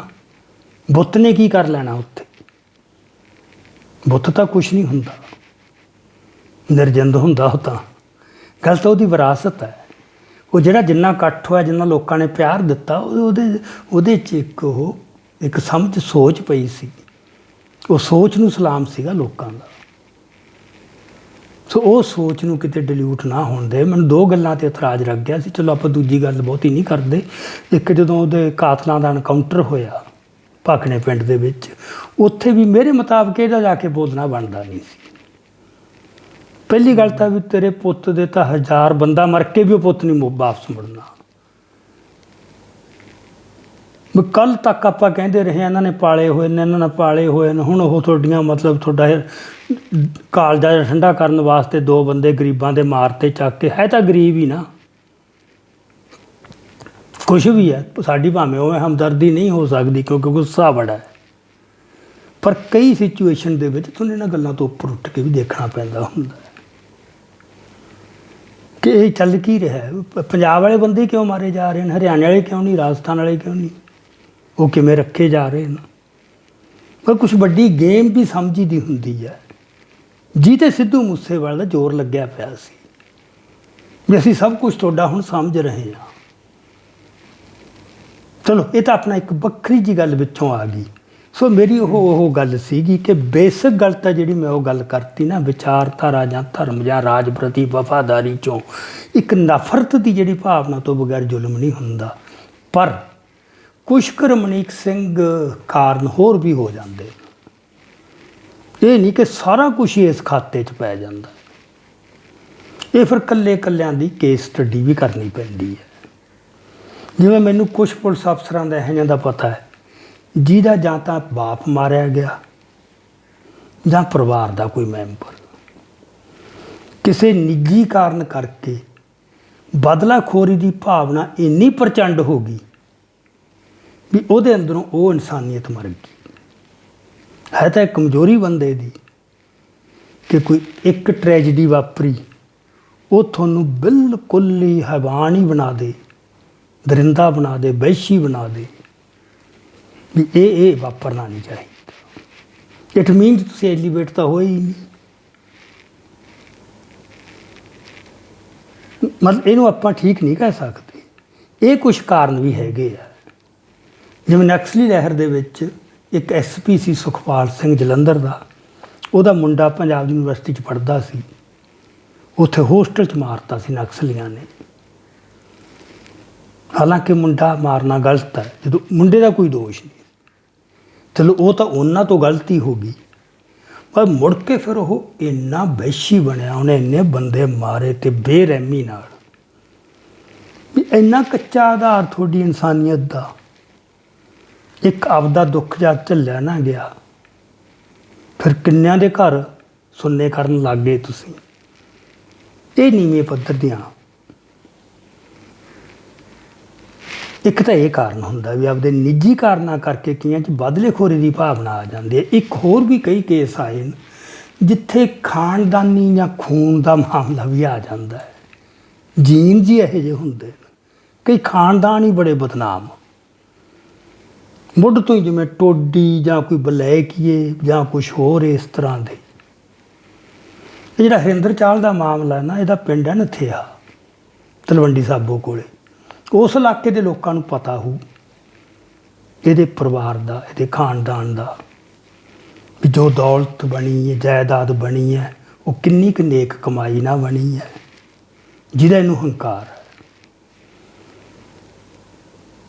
ਫਿਰ ਮੁੜ ਕੇ ਇਹਦੇ ਬਾਰੇ ਤਾਂ ਮੈਂ ਕਾਫੀ ਮਤਲਬ ਪਤਾ ਹੈ, ਕਾਫੀ ਚਿਰ ਦਾ ਨਾ। ਇਹ ਰਿਟਾਇਰ ਹੋਣ ਤੋਂ ਬਾਅਦ ਇਹਦੇ ਅੰਦਰ ਇਹ ਭੁੱਖ ਵੀ ਜਾਗ ਗਈ ਵੀ ਮੈਂ ਪੋਲੀਟਿਕਸ 'ਚ ਕੁਛ ਬਣਾ। ਇਹਨੇ ਫਿਰ ਇੱਕ ਪੈਂਫਲੇਟ ਕੱਢਿਆ ਨਸ਼ਿਆਂ ਦੇ ਖਿਲਾਫ, ਹਾਲਾਂਕਿ ਨਸ਼ਿਆਂ ਦਾ ਖੁਦ ਵਪਾਰੀ। ਫਿਰ ਇਹਨੇ ਮੁਹਿੰਮ ਚਲਾਈ ਮਤਲਬ ਵੀ ਨਸ਼ਿਆਂ ਨੂੰ ਖਤਮ ਕਰਨ ਦੀ। ਉਹ ਠੁੱਸ ਹੋ ਗਿਆ, ਟਿਕਟ ਲੈਣ ਦੀ ਕੋਸ਼ਿਸ਼ ਕੀਤੀ ਅਕਾਲੀਆਂ ਤੋਂ, ਬੜੇ ਕੱਟੇ ਬੱਚੇ ਬੰਨੇ ਅਕਾਲੀਆਂ ਦੇ, ਪਰ ਇਹੋ ਜਿਹੇ ਤਰਲੇ ਵੀ ਲੈ ਰਿਹਾ। ਅਤੇ ਜਿਹੜਾ ਇੱਥੇ ਜਾਣਾ ਸਿੱਧੂ ਮੂਸੇਵਾਲੇ ਦੇ ਉੱਥੇ ਉਹਦੀ ਸਮਾਧ 'ਤੇ, ਇਹ ਵੀ ਕਿਸੇ ਇਹੀ ਜਿਹੀ ਚੱਕਰ ਦੇ ਵਿੱਚੋਂ। ਸੋ ਕੁਛ ਖਾਨਦਾਨੀ ਭੈੜ ਵੀ ਹੁੰਦੇ ਆ ਬੰਦਿਆਂ 'ਚ, ਖੂਨ ਹੀ ਇਹੋ ਜਿਹਾ ਹੁੰਦਾ ਹੈ, ਉਹਨਾਂ ਨੇ ਕੰਮ ਕੀਤੇ ਹੁੰਦੇ ਆ। ਇਹ ਹਰਿੰਦਰ ਚਾਲ ਨੇ ਮਤਲਬ 1995 'ਚ ਬਾਬਾ ਬਖਸ਼ੀਸ਼ ਸਿੰਘ ਜਿਹੜੇ ਨੇ ਉਹਦੇ ਫਾਦਰ ਨੂੰ ਤਸ਼ੱਦਦ ਕਰਕੇ ਕੋਹ ਕੇ ਮਾਰਿਆ ਸੀ। 95 'ਚ ਤਾਂ ਕੋਈ ਲਹਿਰ ਵੀ ਨਹੀਂ ਸੀ, ਤਕਰੀਬਨ ਖਤਮ ਹੋ ਗਈ ਸੀ। ਸੋ ਇਹ ਜਿਹੜੇ ਬੰਦੇ ਨਾ ਇਸ ਤਰ੍ਹਾਂ ਦੇ ਕੁਛ, ਇਹਨਾਂ ਦਾ ਫਿਰ ਇਹ ਵੀ ਬਣ ਜਾਂਦਾ ਜਿਵੇਂ ਤੂੰ ਗੋਬਿੰਦ ਰਾਮ ਹੈ, ਸਵਰਨ ਘੋਟਣਾ ਹੈ, ਸਮੇਧ ਸੈਣੀ ਹੈ, KPS ਗਿੱਲ ਹੈ, ਅਜੀਤ ਸਿੰਘ ਸੰਧੂ ਹੈ, ਅਨੇਕਾਂ ਬੰਦੇ ਜਿਹੜੇ ਨਾਂ ਲਏ ਜਾ ਸਕਦੇ ਨੇ, ਹੈ ਨਾ। ਹਰ ਇੱਕ ਨੂੰ ਆਪਦੇ ਆਪਦੇ ਇਲਾਕਿਆਂ ਦਾ ਪਤਾ ਹੈ। ਉਹ ਇਹ ਬੰਦਿਆਂ ਦਾ ਨਾ ਫਿਰ ਜਦੋਂ ਲਹਿਰ ਵੀ ਖਤਮ ਹੋ ਜਾਂਦੀ ਹੈ, ਇਹਨਾਂ ਦੀ ਜ਼ਹਿਰ ਨਹੀਂ ਉਤਰਦੀ, ਜਿਹਦਾ ਮਤਲਬ ਉਦੋਂ ਨਫ਼ਰਤ ਦਾ ਆਧਾਰ ਤਾਂ ਕੋਈ ਨਹੀਂ, ਕੋਈ ਚੈਲੰਜ ਨਹੀਂ, ਕੋਈ ਚੁਣੌਤੀ ਨਹੀਂ। ਇਹ ਫਿਰ ਇੱਕ ਮਨੋਰੋਗ ਵੀ ਬਣ ਜਾਂਦਾ, ਜ਼ੁਲਮ 'ਚੋਂ ਸਵਾਦ ਲੈਣ ਲੱਗ ਜਾਣਾ। ਇਹ ਇੱਕ ਵਿਕਾਰ ਹੈ, ਵਿਗਾੜ ਹੈ ਬੰਦੇ 'ਚ ਆਉਂਦਾ ਜਦੋਂ ਨਾ। ਇੱਕ ਟਰੱਕ ਡਰਾਈਵਰ ਹੁੰਦਾ ਸੀਗਾ, ਮੈਨੂੰ ਅੱਜ ਤੋਂ 50 ਕੁ ਸਾਲ ਪਹਿਲਾਂ ਕਿਸੇ ਨੇ ਗੱਲ ਸੁਣਾਈ ਸੀ। ਉਹ ਟਰੱਕ ਚਲਾਉਂਦਾ ਚਲਾਉਂਦਾ ਜਿੱਥੇ ਕਿਤੇ ਕੁੱਤਾ ਬੈਠਾ ਸੁੱਤਾ ਪਿਆ ਦੇਖਦਾ ਸੀ ਨਾ ਸੜਕ 'ਤੇ, ਉਹਨੇ ਉਦੋਂ ਉੱਤੋਂ ਦੀ ਨਾ ਆ ਕੇ ਕੁਚਲ ਕੇ ਉਹਨੂੰ ਸਵਾਦ ਆਉਂਦਾ ਸੀ। ਇੱਕ ਦਿਨ ਇੱਧਰ ਸੰਗਰੂਰ ਵੱਲ ਮਤਲਬ ਕਿਤੇ ਕਪਾਹ ਚੁਗਦੀਆਂ ਔਰਤਾਂ ਨੇ ਆਪਦਾ ਬੱਚਾ ਸੜਕ ਦੇ ਕਿਨਾਰੇ ਸੁੱਤਾ ਪਾਇਆ, ਉੱਤੇ ਭੂਰੇ ਰੰਗ ਦੀ ਕਿਤੇ ਸ਼ਾਇਦ ਉਹਨਾਂ ਨੇ ਚੁੰਨੀ ਦੇਤੀ ਮੱਖੀਆਂ ਮੁੱਖੀਆਂ ਤੋਂ। ਉਹ ਟਰੱਕ 'ਤੇ ਆਇਆ ਬੰਦਾ ਅਤੇ ਉਹਨੇ ਸਮਝਿਆ ਕੁੱਤਾ ਹੈ, ਉਹਨੇ ਉਹਦੀ ਸਟੀਅਰਿੰਗ ਮੋੜਿਆ, ਉਹ ਬੱਚੇ ਨੂੰ ਦਾੜ ਕੇ ਲੰਘ ਗਿਆ। ਚਲੋ ਉਦੋਂ ਬਾਅਦ ਉਹ ਮਾਨਸਿਕ ਤੌਰ 'ਤੇ ਹਿੱਲ ਗਿਆ ਸੀ ਬੰਦਾ। ਹੁਣ ਇਹ ਕੀ, ਇਹ ਮਨੋਰੋਗ ਹੈ। ਕੁੱਤੇ ਨਾਲ ਕੀ ਵੈਰ ਹੈ ਤੁਹਾਡਾ? ਗੱਲ ਕੁੱਤੇ ਦੀ ਨਹੀਂ, ਇੱਕ ਮਨੋਰੋਗ ਹੈ ਤੁਹਾਡਾ। ਸੋ ਇਹ ਬੰਦੇ ਹੌਲੀ ਹੌਲੀ, ਇਹ ਸਮੇਤ ਸੈਣੀ ਵਰਗੇ ਬੰਦੇ, ਇਹ ਮਨੋਰੋਗੀ ਸੀ, ਇਹ ਅਬਨੋਰਮੈਲਿਟੀਜ਼ ਹੈ, ਨਾਰਮਲ ਨਹੀਂ ਬੰਦੇ। ਇਹੋ ਜਿਹੇ ਬੰਦੇ ਫਿਰ ਸਟੇਟ ਨੂੰ ਕੰਮ ਬੜਾ ਦਿੰਦੇ ਆ, ਮੈਨੀਪੂਲੇਟ ਹੋ ਜਾਂਦੇ ਆ। ਇਹ ਹਰਿੰਦਰ ਚਾਹਲ ਵਰਗੇ ਬੰਦੇ ਵੀ ਜਾਂ ਦੂਸਰੇ ਵੀ ਜਿਹੜੇ ਇਸ ਤਰ੍ਹਾਂ ਦੇ ਹੁੰਦੇ ਨੇ, ਜਿਨ੍ਹਾਂ 'ਚ ਕੋਈ ਨਾ ਕੋਈ ਇਹੀ ਜੀ ਉਹ ਪਈ ਹੁੰਦੀ ਆ ਸਟਰੀਕ, ਅਤੇ ਸਟੇਟ ਕੋਲ ਤਾਂ ਬੜੇ ਸਾਧਨ ਹੁੰਦੇ ਮੈਨੀਪੂਲੇਟ ਕਰਨ ਦਾ, ਹਨ। ਇਹਨਾਂ ਲੋਕਾਂ ਨੂੰ ਫਿਰ ਹਥਿਆਰ ਦੇ ਤੌਰ 'ਤੇ ਵਰਤਣ ਦਾ ਉਹਨਾਂ ਵਾਸਤੇ ਕੀ ਹੈ? ਉਹੀ ਗੱਲ ਕੁੱਤੇ ਹੋਰ ਕਾਹਦੇ ਵਾਸਤੇ ਰੱਖੇ ਨੇ? ਵੀ ਇਹੀ ਕੰਮ ਕਰਵਾਉਣਾ ਇਹਨਾਂ ਤੋਂ। ਸੋ ਇਹ ਹੈ ਮਨੁੱਖ ਜਿਹੜੀ ਹੈ, ਇਹਨੂੰ ਕਹਿੰਦੇ ਕ੍ਰਾਈਸਿਸ ਆਫ ਹਿਊਮਨ ਬਿਹੇਵੀਅਰ। ਵੀ ਯਾਰ ਕੁਛ ਹਾਲਤਾਂ 'ਚ ਜਾ ਕੇ ਬੰਦਾ ਬਿਹੇਵ ਕਿਵੇਂ ਕਰਨ ਲੱਗ ਜਾਂਦਾ। ਇੰਨਾ ਕੱਚਾ ਆਧਾਰ ਬੰਦੇ ਦਾ ਹੋਣਾ ਨਹੀਂ ਚਾਹੀਦਾ, ਜਿਹਦਾ ਮਤਲਬ ਉਹਨਾਂ ਦੀ ਕੋਈ ਬੁਨਿਆਦ ਅਜੇ ਸਾਊਂਡ ਨਹੀਂ ਬਣੀ ਹੁੰਦੀ, ਗੁਰੂ ਦੇ ਲੜ ਨਹੀਂ ਲੱਗੇ ਹੁੰਦੇ, ਉਹ ਕੋਈ ਨਾ ਕੋਈ ਕੱਚਪਣੇ ਅਜੇ ਪਏ ਹੁੰਦੇ ਨੇ, ਉਹ ਬੰਦੇ ਮੈਨੀਪੂਲੇਟ ਹੋ ਜਾਂਦੇ ਆ। ਇਸੇ ਕਰਕੇ ਜਿਹੜਾ ਬਾਰ-ਬਾਰ ਆਪਾਂ ਜ਼ੋਰ ਦਿੰਦੇ ਹਾਂ ਨਾਮ ਜਪਣ ਦਾ, ਹੈ ਨਾ, ਉਹ ਇਹ ਹੈ ਵੀ ਐਲੀਵੇਟ ਕਰੋ। ਜੇ ਐਲੀਵੇਟ ਨਹੀਂ ਹੁੰਦਾ ਫਿਰ ਨਾਮ ਜਪਣਾ ਵੀ ਇੱਕ ਭੇਖ ਹੀ ਹੈ। ਵੀ ਬੰਦਾ ਇਹਨਾਂ ਚੀਜ਼ਾਂ ਤੋਂ ਉੱਪਰ ਉੱਠਦਾ ਕਿ ਨਹੀਂ। ਮੈਂ ਤੋਂ ਈਰਖਾ, ਮੁਕਾਬਲਾ, ਹਸਦ, ਨਫ਼ਰਤ, ਇਹ ਸਾਰੀਆਂ ਚੀਜ਼ਾਂ ਉਹ 'ਚ ਜਾਂਦੀਆਂ ਕਿ ਨਹੀਂ ਜਾਂਦੀਆਂ। ਇਨਸਾਨ ਪੂਰਾ ਬਣਦਾ ਕਿ ਨਹੀਂ ਬਣਦਾ, ਹੈ ਨਾ। ਸੋ ਆਪਾਂ ਵੀ ਜੇ ਇੱਕ ਸਾਨੂੰ ਗੁਰੂਆਂ ਨੇ ਰਾਹ ਦੱਸਤਾ ਅਤੇ ਕਰਕੇ ਵੀ ਦਿਖਾਤਾ, ਸਿਰਜ ਕੇ ਦਿਖਾਤੇ ਉਹੋ ਜਿਹੇ ਬੰਦੇ। ਇਹ ਹੈ ਕ੍ਰਾਈਸਿਸ ਆਫ ਹਿਊਮਨ ਬਿਹੇਵੀਅਰ। ਇਹਦਾ ਹੱਲ ਲੱਭ ਕੇ ਦੇਖਿਆ ਬੰਦਿਆਂ ਨੇ ਸੈਕੂਲਰਿਜ਼ਮ 'ਚ, ਸਿਵਲਾਈਜੇਸ਼ਨ 'ਚ, ਐਨਲਾਈਟਨਮੈਂਟ 'ਚ, ਕਮਿਊਨਿਸਟ ਵਿਚਾਰਧਾਰਾ 'ਚ ਬਹੁਤ ਕੱਚੇ ਸਾਬਤ ਹੋਏ। ਮਾੜੇ ਜਿਹੇ ਕ੍ਰਾਈਸਿਸ 'ਚ ਆ ਕੇ ਉਹ ਬਿਲਕੁਲ ਹੀ ਚੰਗੇਜ਼ ਖਾਂ 'ਤੇ ਉਹਨਾਂ 'ਚ ਕੋਈ ਫਰਕ ਹੀ ਨਹੀਂ ਰਹਿੰਦਾ। ਐਵੇਂ ਇੱਕ ਪਰਦਾ ਜਿਹਾ ਹੁੰਦਾ, ਉਹਦੀ ਉੱਡ ਜਾਂਦਾ। ਸੋ ਗੱਲ ਤਾਂ ਇੱਥੇ ਆ ਕੇ ਨਿਬੜਦੀ ਹੈ ਕਿ ਉਹ ਪੂਰਨ ਅਜੇ ਮਨੁੱਖ ਬਣੇ ਨਹੀਂ ਹੁੰਦੇ, ਕਿਤੇ ਨਾ ਕਿਤੇ ਅੰਦਰ ਉਹਨਾਂ ਦੇ ਉਹ ਜਾਨਵਰ ਬੈਠਾ ਹੁੰਦਾ ਹੈ, ਅਤੇ ਜਾਨਵਰ ਨੂੰ ਤਾਂ ਜਦੋਂ ਮੌਕਾ ਮਿਲੂ ਉਹਨੇ ਤਾਂ ਆਪਦਾ ਉਹ ਕੰਮ ਕਰਨਾ ਹੀ ਕਰਨਾ ਫਿਰ। ਸੋ ਇਹ ਹੈ ਮੋਟੇ ਜਿਹੇ ਜਿਹੜੇ ਮੇਰੇ ਮੁਤਾਬਕ ਨਾ, ਜਿੰਨੇ ਕਿ ਤੁਸੀਂ ਹੋਰ ਕੇਸ ਸਟੱਡੀ ਕਰ ਸਕਦੇ ਹੋ। ਜਦੋਂ ਮੈਂ ਯੁੱਗਾਂ ਦੀ ਗੱਲ ਕਰਦਾ ਵੀ ਯੁੱਗਾਂ ਦਾ ਕੋਈ ਫਰਕ ਨਹੀਂ ਪੈਂਦਾ। ਹੁਣ ਆਪਾਂ ਉਹ ਦੇਖਿਆ ਮੀਰ ਮੰਨੂ ਵੇਲੇ ਸਾਡੇ ਨਾਲ ਕੀ ਕੁਛ ਹੋਇਆ, ਐਨ ਇਹੀ ਕੁਛ ਫੇਰ ਹੋਇਆ ਹੁਣ। ਐਨ ਇਹੀ ਕੁਛ ਇਕੱਲੇ ਇੱਥੇ ਪੰਜਾਬ 'ਚ ਨਹੀਂ ਜਾਂ ਇਕੱਲੇ ਸਿੱਖਾਂ ਨਾਲ ਨਹੀਂ। ਚਿੱਲੀ ਦੇ ਵਿੱਚ ਜੇ ਤੁਸੀਂ ਪੜ੍ਹੋ 1974 ਦੇ ਵਿੱਚ ਰਾਜ ਪਲਟਾ ਹੋਇਆ ਸੀਗਾ, ਪਿਨੋਚੇ ਆਇਆ ਸੀਗਾ, ਮਿਲਟਰੀ ਦਾ ਡਿਕਟੇਟਰ ਅਮਰੀਕਾ ਨੇ ਕਰਵਾਇਆ। ਵੀ ਕਮਿਊਨਿਸਟ ਹਕੂਮਤ ਆ ਗਈ ਉੱਥੇ, ਵੋਟਾਂ ਰਾਹੀਂ ਚੁਣੀ ਹੋਈ ਪਾਪੂਲਰ, ਉਹਨੂੰ ਉਹ ਸਹਿਣ ਨਹੀਂ ਹੋਈ, ਰਾਜ ਪਲਟਾ ਕਰਾਇਆ ਪਿਨੋਚੇ ਨੇ। ਉਹਨੇ ਜਿਹੜੇ ਜ਼ੁਲਮ ਕੀਤੇ, ਮਤਲਬ ਬੰਦੇ ਦੇ ਲੂੰ ਕੰਡੇ ਖੜੇ ਹੁੰਦੇ ਆ। ਉਹਦੇ ਮੈਂ ਪਿੱਛੇ ਜੇ ਪੜ੍ਹ ਰਿਹਾ ਸੀਗਾ ਵੀ ਬਿਲਕੁਲ ਉਹੀ ਗੱਲਾਂ ਨਾ, ਵੀ ਇੱਕ ਮੁੰਡੇ ਨੂੰ ਉਹਨਾਂ ਨੇ ਹੈਲੀਕਾਪਟਰ ਤੋਂ ਲਟਕਾਇਆ ਪੈਰਾਂ 'ਚ ਰੱਸੇ ਪਾ ਕੇ, ਫਿਰ ਝਾੜੀਆਂ ਕੰਡੇਦਾਰ ਉੱਤੇ ਉਹਨੂੰ ਘੜੀਸਿਆ, ਫਿਰ ਉਹਨੂੰ ਮਤਲਬ ਵੀ ਉਹਦੇ ਸਾਰੇ ਪਰਿਵਾਰ ਦੇ ਸਾਹਮਣੇ ਨਿਰਵਸਤਰ ਕੀਤਾ। ਮੁੰਡੇ ਤੋਂ ਬਾਪ ਨਾਲ ਤੇ ਬਾਪ ਤੋਂ ਮੁੰਡੇ ਨਾਲ ਕੁਕਰਮ ਕਰਵਾਇਆ। ਜੋ ਕੁਛ ਆਪਾਂ ਹੁਣ ਦੇਖਦੇ ਹਾਂ, ਇੱਕ ਕੁੜੀ ਨਾਲ ਮਤਲਬ ਉਹਨਾਂ ਨੇ ਇਸ ਤਰ੍ਹਾਂ ਕੀਤਾ ਵੀ ਇਕੱਲਾ ਉਹਦੇ ਕਰੰਟ ਤਾਂ ਲਾਏ ਬਹੁਤ, ਉਦੋਂ ਬਾਅਦ ਉਹਦੇ ਸਾਥੀਆਂ ਦੀਆਂ ਹੱਡੀਆਂ ਉਹਦੇ ਮੂੰਹ 'ਚ ਤੁੰਨੀਆਂ। ਹੁਣ ਇਹ ਅਸੀਂ ਮੀਰ ਮੰਨੂ ਵੇਲ ਦੀਆਂ ਕਹਾਣੀਆਂ ਸੁਣੀਆਂ, ਜਾਂ ਬਾਬਾ ਬੰਦਾ ਸਿੰਘ ਬਹਾਦਰ ਦੇ ਪੁੱਤਰ ਨੂੰ, ਜਾਂ ਬੰਦਾ ਸਿੰਘ ਬਹਾਦਰ ਦੇ ਮੂੰਹ 'ਚ ਉਹਦੇ ਪੁੱਤ ਦੀਆਂ ਬੋਟੀਆਂ ਪਾਈਆਂ। ਉਹ ਆਪਾਂ ਕਹਿੰਦੇ ਵੀ ਯਾਰ ਉਹ ਤਾਂ ਇੱਕ ਬਰਬਰਤਾ ਦਾ ਯੁੱਗ ਸੀਗਾ, ਅਤੇ ਅੱਜ ਵੀ ਇਹ ਫਿਰ ਜੇ ਹੋ ਰਿਹਾ। ਅਤੇ ਇਹਨਾਂ ਨੇ ਜੋ ਕੁਛ ਕੀਤਾ ਸਾਡੇ ਪੰਜਾਬ ਦੇ ਵਿੱਚ ਇਹਨਾਂ ਪੁਲਿਸ ਅਫਸਰਾਂ ਨੇ, ਸੋ ਇਹ ਇੱਕ ਤਾਂ ਸਜ਼ਾ ਹੁੰਦੀ ਹੈ, ਇਹਦਾ ਇਲਾਜ ਵੀ ਕੋਈ ਸਜ਼ਾ ਹੀ ਹੋਵੇ, ਚੱਲ ਬਣਦਾ ਤਾਂ ਉਹੀ ਹੁੰਦਾ ਨਾ। ਜਦੋਂ ਸਜ਼ਾ ਵੀ ਤੁਹਾਨੂੰ ਪਤਾ ਕੋਈ ਨਹੀਂ ਹੋਣੀ, ਸਿਸਟਮ ਤੁਹਾਡੇ ਨਾਲ ਹੈ, ਕਿਉਂਕਿ ਇੱਕ ਘੱਟ ਗਿਣਤੀ ਹੈ ਸ਼ਿਕਾਰ ਹੋਈ ਜਿਹੜੀ ਚਿੱਲੀ 'ਚ ਇਹ ਹੋ ਗਿਆ ਸੀ, ਉਹ ਘੱਟ ਗਿਣਤੀ ਨਹੀਂ ਸੀ, ਉਹ ਟੋਟਲ ਸੁਸਾਇਟੀ 'ਤੇ ਹੋਇਆ। ਇਸ ਕਰਕੇ 1998 'ਚ ਜਾ ਕੇ ਉਹੀ ਪਨੋਚੇ ਗ੍ਰਿਫਤਾਰ ਹੋਇਆ ਅਤੇ ਉਹਨੂੰ ਸਜ਼ਾ ਹੋਈ। ਸਟੇਟ ਦਾ ਮੁਖੀ, ਇੱਥੇ ਸਟੇਟ ਦਾ ਮੁਖੀ ਕੀ ਹੌਲਦਾਰ ਨੂੰ ਨਹੀਂ ਕੁਛ ਹੋ ਰਿਹਾ। ਸੋ ਇਹ ਹੈ ਸਾਡੀ ਜਿਹੜੀ ਇੱਕ ਸਿਚੁਏਸ਼ਨ ਨਾ, ਬਾਕੀ ਸਾਰਿਆਂ ਨਾਲੋਂ ਹੋਰ ਤਰ੍ਹਾਂ ਦੀ।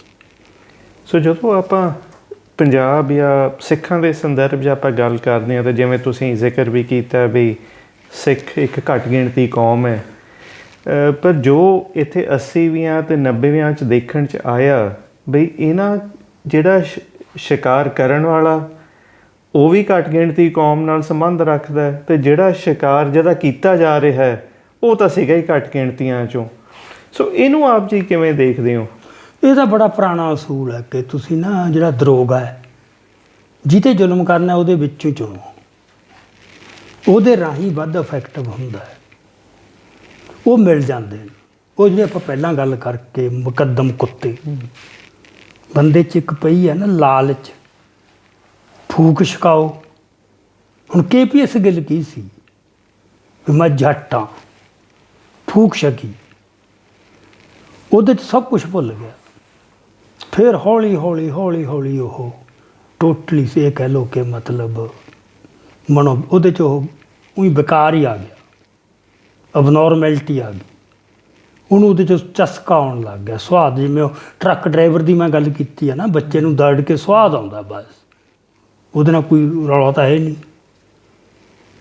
ਵੀ ਜਸਵੰਤ ਸਿੰਘ ਖਾਲੜਾ ਨੇ ਏਡੀ ਕਿੰਨੀ ਕੁ ਗੱਲ ਕਰਤੀ ਸੀ, ਕੋਈ ਨਜਾਇਜ਼ ਗੱਲ ਤਾਂ ਨਹੀਂ ਕੀਤੀ।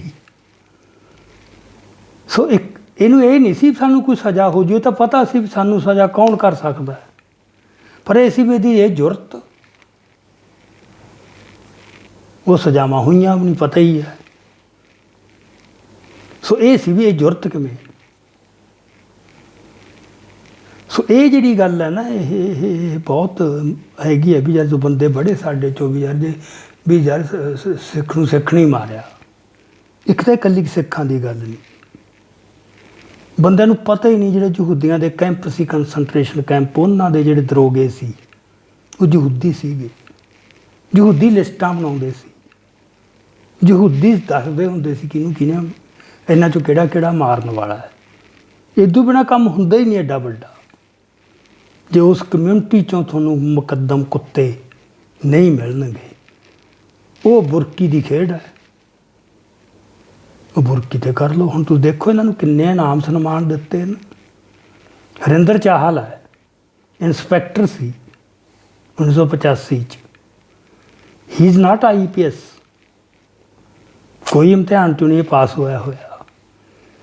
ਪਹਿਲਿਆਂ 'ਚ ਕਦੇ ਵੀ ਬੰਦਾ DSP ਤੋਂ ਉੱਪਰ ਨਹੀਂ ਸੀ ਜਾਂਦਾ, SP ਹਮੇਸ਼ਾ IPS ਸੀ ਹੋਊ, ਪਰ DSP ਲਿਮਟ ਸੀ।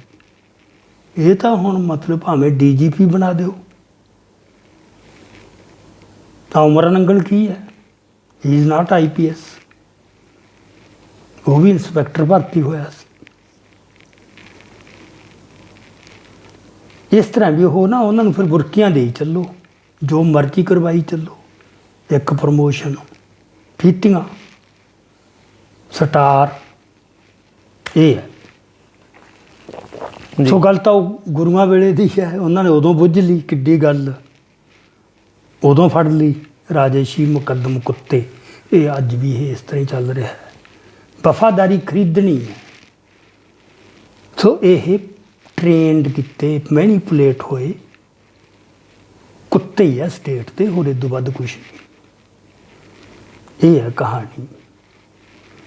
ਹੁਣ ਸਿੱਖਾਂ ਸਾਹਮਣੇ ਸਮੱਸਿਆ ਇਹ ਹੈ ਵੀ ਤੁਸੀਂ ਦਰਿੰਦਗੀ ਖਿਲਾਫ ਲੜਦੇ, ਖੁਦ ਦਰਿੰਦੇ ਨਹੀਂ ਬਣਨਾ। ਇਹ ਹਰ ਵੇਲੇ ਬੰਦੇ ਦੇ ਸਾਹਮਣੇ ਆਉਂਦੀ ਹੈ। ਇਹ ਸਾਨੂੰ ਯਹੂਦੀਆਂ ਨੇ ਸਿਖਾਤਾ। ਯਹੂਦੀਆਂ ਦੀ ਇਹ ਗੜਬੜ ਹੋਈ ਹੈ। ਉਹ ਕਿੰਨੀ ਦਰਿੰਦਗੀ ਦੇ ਖਿਲਾਫ ਉਹਨਾਂ ਨੂੰ ਲੜਨਾ ਪਿਆ, ਤੇ ਫਿਰ ਕਿੱਡੇ ਆਪ ਦਰਿੰਦੇ ਬਣੇ। ਮੈਂ ਇਹ ਹਰਿੰਦਰ ਸਿੰਘ ਮਹਿਬੂਬ ਨੂੰ ਇੱਕ ਵਾਰ ਸਵਾਲ ਕੀਤਾ ਸੀ, ਮੈਂ ਕਿਹਾ ਕਿਤੇ ਸਿੱਖ ਵੀ ਐਂ ਤਾਂ ਨਹੀਂ ਬਣ ਜਾਣਗੇ। ਉਹ ਕਹਿੰਦਾ ਯਹੂਦੀ ਜਦੋਂ ਲੜ ਵੀ ਰਹੇ ਸੀ ਜ਼ੁਲਮ ਦੇ ਖਿਲਾਫ, ਉਹਨਾਂ ਕੋਲ ਵੱਡਾ ਵਿਜ਼ਨ ਕੋਈ ਨਹੀਂ ਸੀ। ਸਾਡਾ ਵਿਜ਼ਨ ਵੱਡਾ, ਸਾਨੂੰ ਉਹ ਨਹੀਂ ਬਣਨ ਦਿਓ। ਜੇ ਬਣਾਂਗੇ ਤਾਂ ਅਸੀਂ ਉਹਦੇ ਪ੍ਰਤੀ ਝੂਠੇ ਹੋਵਾਂਗੇ। ਅਸੀਂ ਅਰਦਾਸ ਕਿਵੇਂ ਕਰਾਂਗੇ, ਅਸੀਂ ਉਹਦਾ ਸਾਹਮਣਾ ਕਿਵੇਂ ਕਰਾਂਗੇ। ਫਿਰ ਮਹਾਰਾਜਾ ਰਣਜੀਤ ਸਿੰਘ ਦੀ ਗਲੋਰੀਫਿਕੇਸ਼ਨ ਨਹੀਂ ਹੋਣੀ ਵੀ ਉਹਨੇ ਮੌਤ ਦੀ ਸਜ਼ਾ ਖਤਮ ਕਰਤੀ ਸੀ, ਕਿਤੇ ਕੋਈ ਬਦਲਾ ਨਹੀਂ। ਸੋ ਇਹ ਜਿਵੇਂ ਭਾਈ ਦਲਜੀਤ ਸਿੰਘ ਦੀ ਪਿੱਛੇ ਜੇ ਇੰਟਰਵਿਊ ਆਈ, ਕਿਤਾਬ ਵੀ ਆਈ ਹੈ, ਪਰ ਠੀਕ ਆ, ਉਹ ਕਰਨਾ ਪੈਂਦਾ। ਤੁਹਾਨੂੰ ਲੜਨ ਵੇਲੇ ਬੰਦੇ ਮਾਰਨੇ ਪੈਂਦੇ ਨੇ, ਵਿਚਾਰਾ ਕੋਈ ਨਹੀਂ। ਪਰ ਉਹ ਮਾਰਨ ਵੇਲੇ ਤੁਸੀਂ ਖੁਦ, ਤੁਹਾਡੇ ਅੰਦਰ ਕੋਮਲਤਾ ਬਚੀ ਹੈ ਕਿ ਨਹੀਂ, ਇਹ ਦਿਖਾਇਆ ਉਹਦੀ ਕਿਤਾਬ ਨੇ ਵੀ, ਤੇ ਉਹਦੀ ਇੰਟਰਵਿਊ ਨੇ ਵੀ। ਇਹ ਗੱਲ ਹੈ ਵੀ ਤੁਹਾਡੇ ਅੰਦਰੋਂ ਇਨਸਾਨੀਅਤ ਤੇ ਕੋਮਲਤਾ, ਸੰਵੇਦਨਸ਼ੀਲਤਾ, ਉਹ ਬਚੀ ਰਹਿੰਦੀ ਹੈ ਕਿ ਨਹੀਂ। ਜੇ ਉਹ ਨਾ ਬਚੀ, ਤੁਸੀਂ ਜਿੱਤ ਵੀ ਜਾਵੋ, ਤੁਸੀਂ ਰਾਜ ਵੀ ਲੈ ਲਓ, ਉਹ ਤਾਂ ਹਾਰ ਗਏ ਫਿਰ ਤੁਸੀਂ। ਜਸਟ ਉਹਨਾਂ ਵਾਲੀਆਂ ਪਲੇਨ 'ਤੇ ਜਾ ਖੜੇ, ਪੱਧਰ 'ਤੇ ਜਾ ਕੇ। ਸੋ ਸਿੱਖਾਂ ਵਾਸਤੇ ਇਹ ਬਹੁਤ ਵੱਡੀ ਚੁਣੌਤੀ ਹੈ, ਓਡੀ ਵੱਡੀ ਪ੍ਰੇਰਨਾ ਹੈ। ਪੈਗੰਬਰ ਕਿੰਨੇ ਕੁ ਸ਼ਹੀਦ ਹੁੰਦੇ ਨੇ, ਤੱਤੀਆਂ ਤਵੀਆਂ 'ਤੇ ਬੈਠਣ ਵਾਲੇ ਤੇ ਸੀਸ ਚੌਂਕਾਂ 'ਚ ਕਟਾਉਣ ਵਾਲੇ, ਜਾਂ ਸਾਰਾ ਇਤਿਹਾਸ ਉਹ ਵੀ ਪਿਆ ਹੈ। ਸੋ ਇਹ ਚੱਲੀ ਜਾਂਦਾ, ਇਹ ਸਿੱਖਾਂ ਨਾਲ ਹੁੰਦਾ ਰਹਿਣਾ ਸ਼ਾਇਦ ਅਜੇ ਪਤਾ ਨਹੀਂ ਕਿੰਨਾ ਕੁ ਚਿਰ। ਤੇ ਸਿੱਖਾਂ ਨੇ ਮਸਲੇ ਦੇ ਖਿਲਾਫ ਲੜਦੇ ਰਹਿਣਾ, ਸਿੱਖ ਤੋਂ ਭੱਜ ਨਹੀਂ ਸਕਦੇ। ਇਹ ਹੈ ਕਹਾਣੀ ਜੀ। ਜੀ ਹਾਂਜੀ। ਸੋ ਇਹ ਸਨ ਸਰਦਾਰ ਅਜਮੇਰ ਸਿੰਘ ਜੀ, ਜਿਨ੍ਹਾਂ ਨੇ ਬਖੂਬੀ ਸਾਨੂੰ ਦੱਸਿਆ ਕਿ ਇਨਸਾਨ ਇੱਕ ਦਰਿੰਦੇ ਵਿੱਚ ਕਿਵੇਂ ਤਬਦੀਲ ਹੁੰਦਾ ਹੈ, ਅਤੇ ਉਹ ਆਪਣੀ ਅੰਦਰਲੀ ਕੋਮਲਤਾ ਮਾਰ ਕੇ ਕਿਵੇਂ ਕਠੋਰਤਾ ਦੇ ਵੱਸ ਹੋ ਕੇ ਆਪਣਿਆਂ ਦੀ ਖੂਨ ਦਾ ਪਿਆਸਾ ਹੋ ਜਾਂਦਾ ਹੈ। ਇਸ ਪ੍ਰੋਗਰਾਮ 'ਚ ਹੁਣ ਸਿਰਫ ਇੰਨਾ ਹੀ। ਅਗਲੀ ਵਾਰ ਫਿਰ ਆਪ ਜੀ ਦੇ ਸਨਮੁਖ ਹੋਵਾਂਗੇ ਕੋਈ ਸਿੱਖੀ ਅਤੇ ਸਿੱਖਾਂ ਨਾਲ ਮਸਲੇ ਨੂੰ ਲੈ ਕੇ। ਉਦੋਂ ਤਾਈਂ ਸਾਨੂੰ ਆਗਿਆ ਬਖਸ਼ੋ। ਵਾਹਿਗੁਰੂ ਜੀ ਕਾ ਖਾਲਸਾ, ਵਾਹਿਗੁਰੂ ਜੀ ਕੀ ਫਤਿਹ।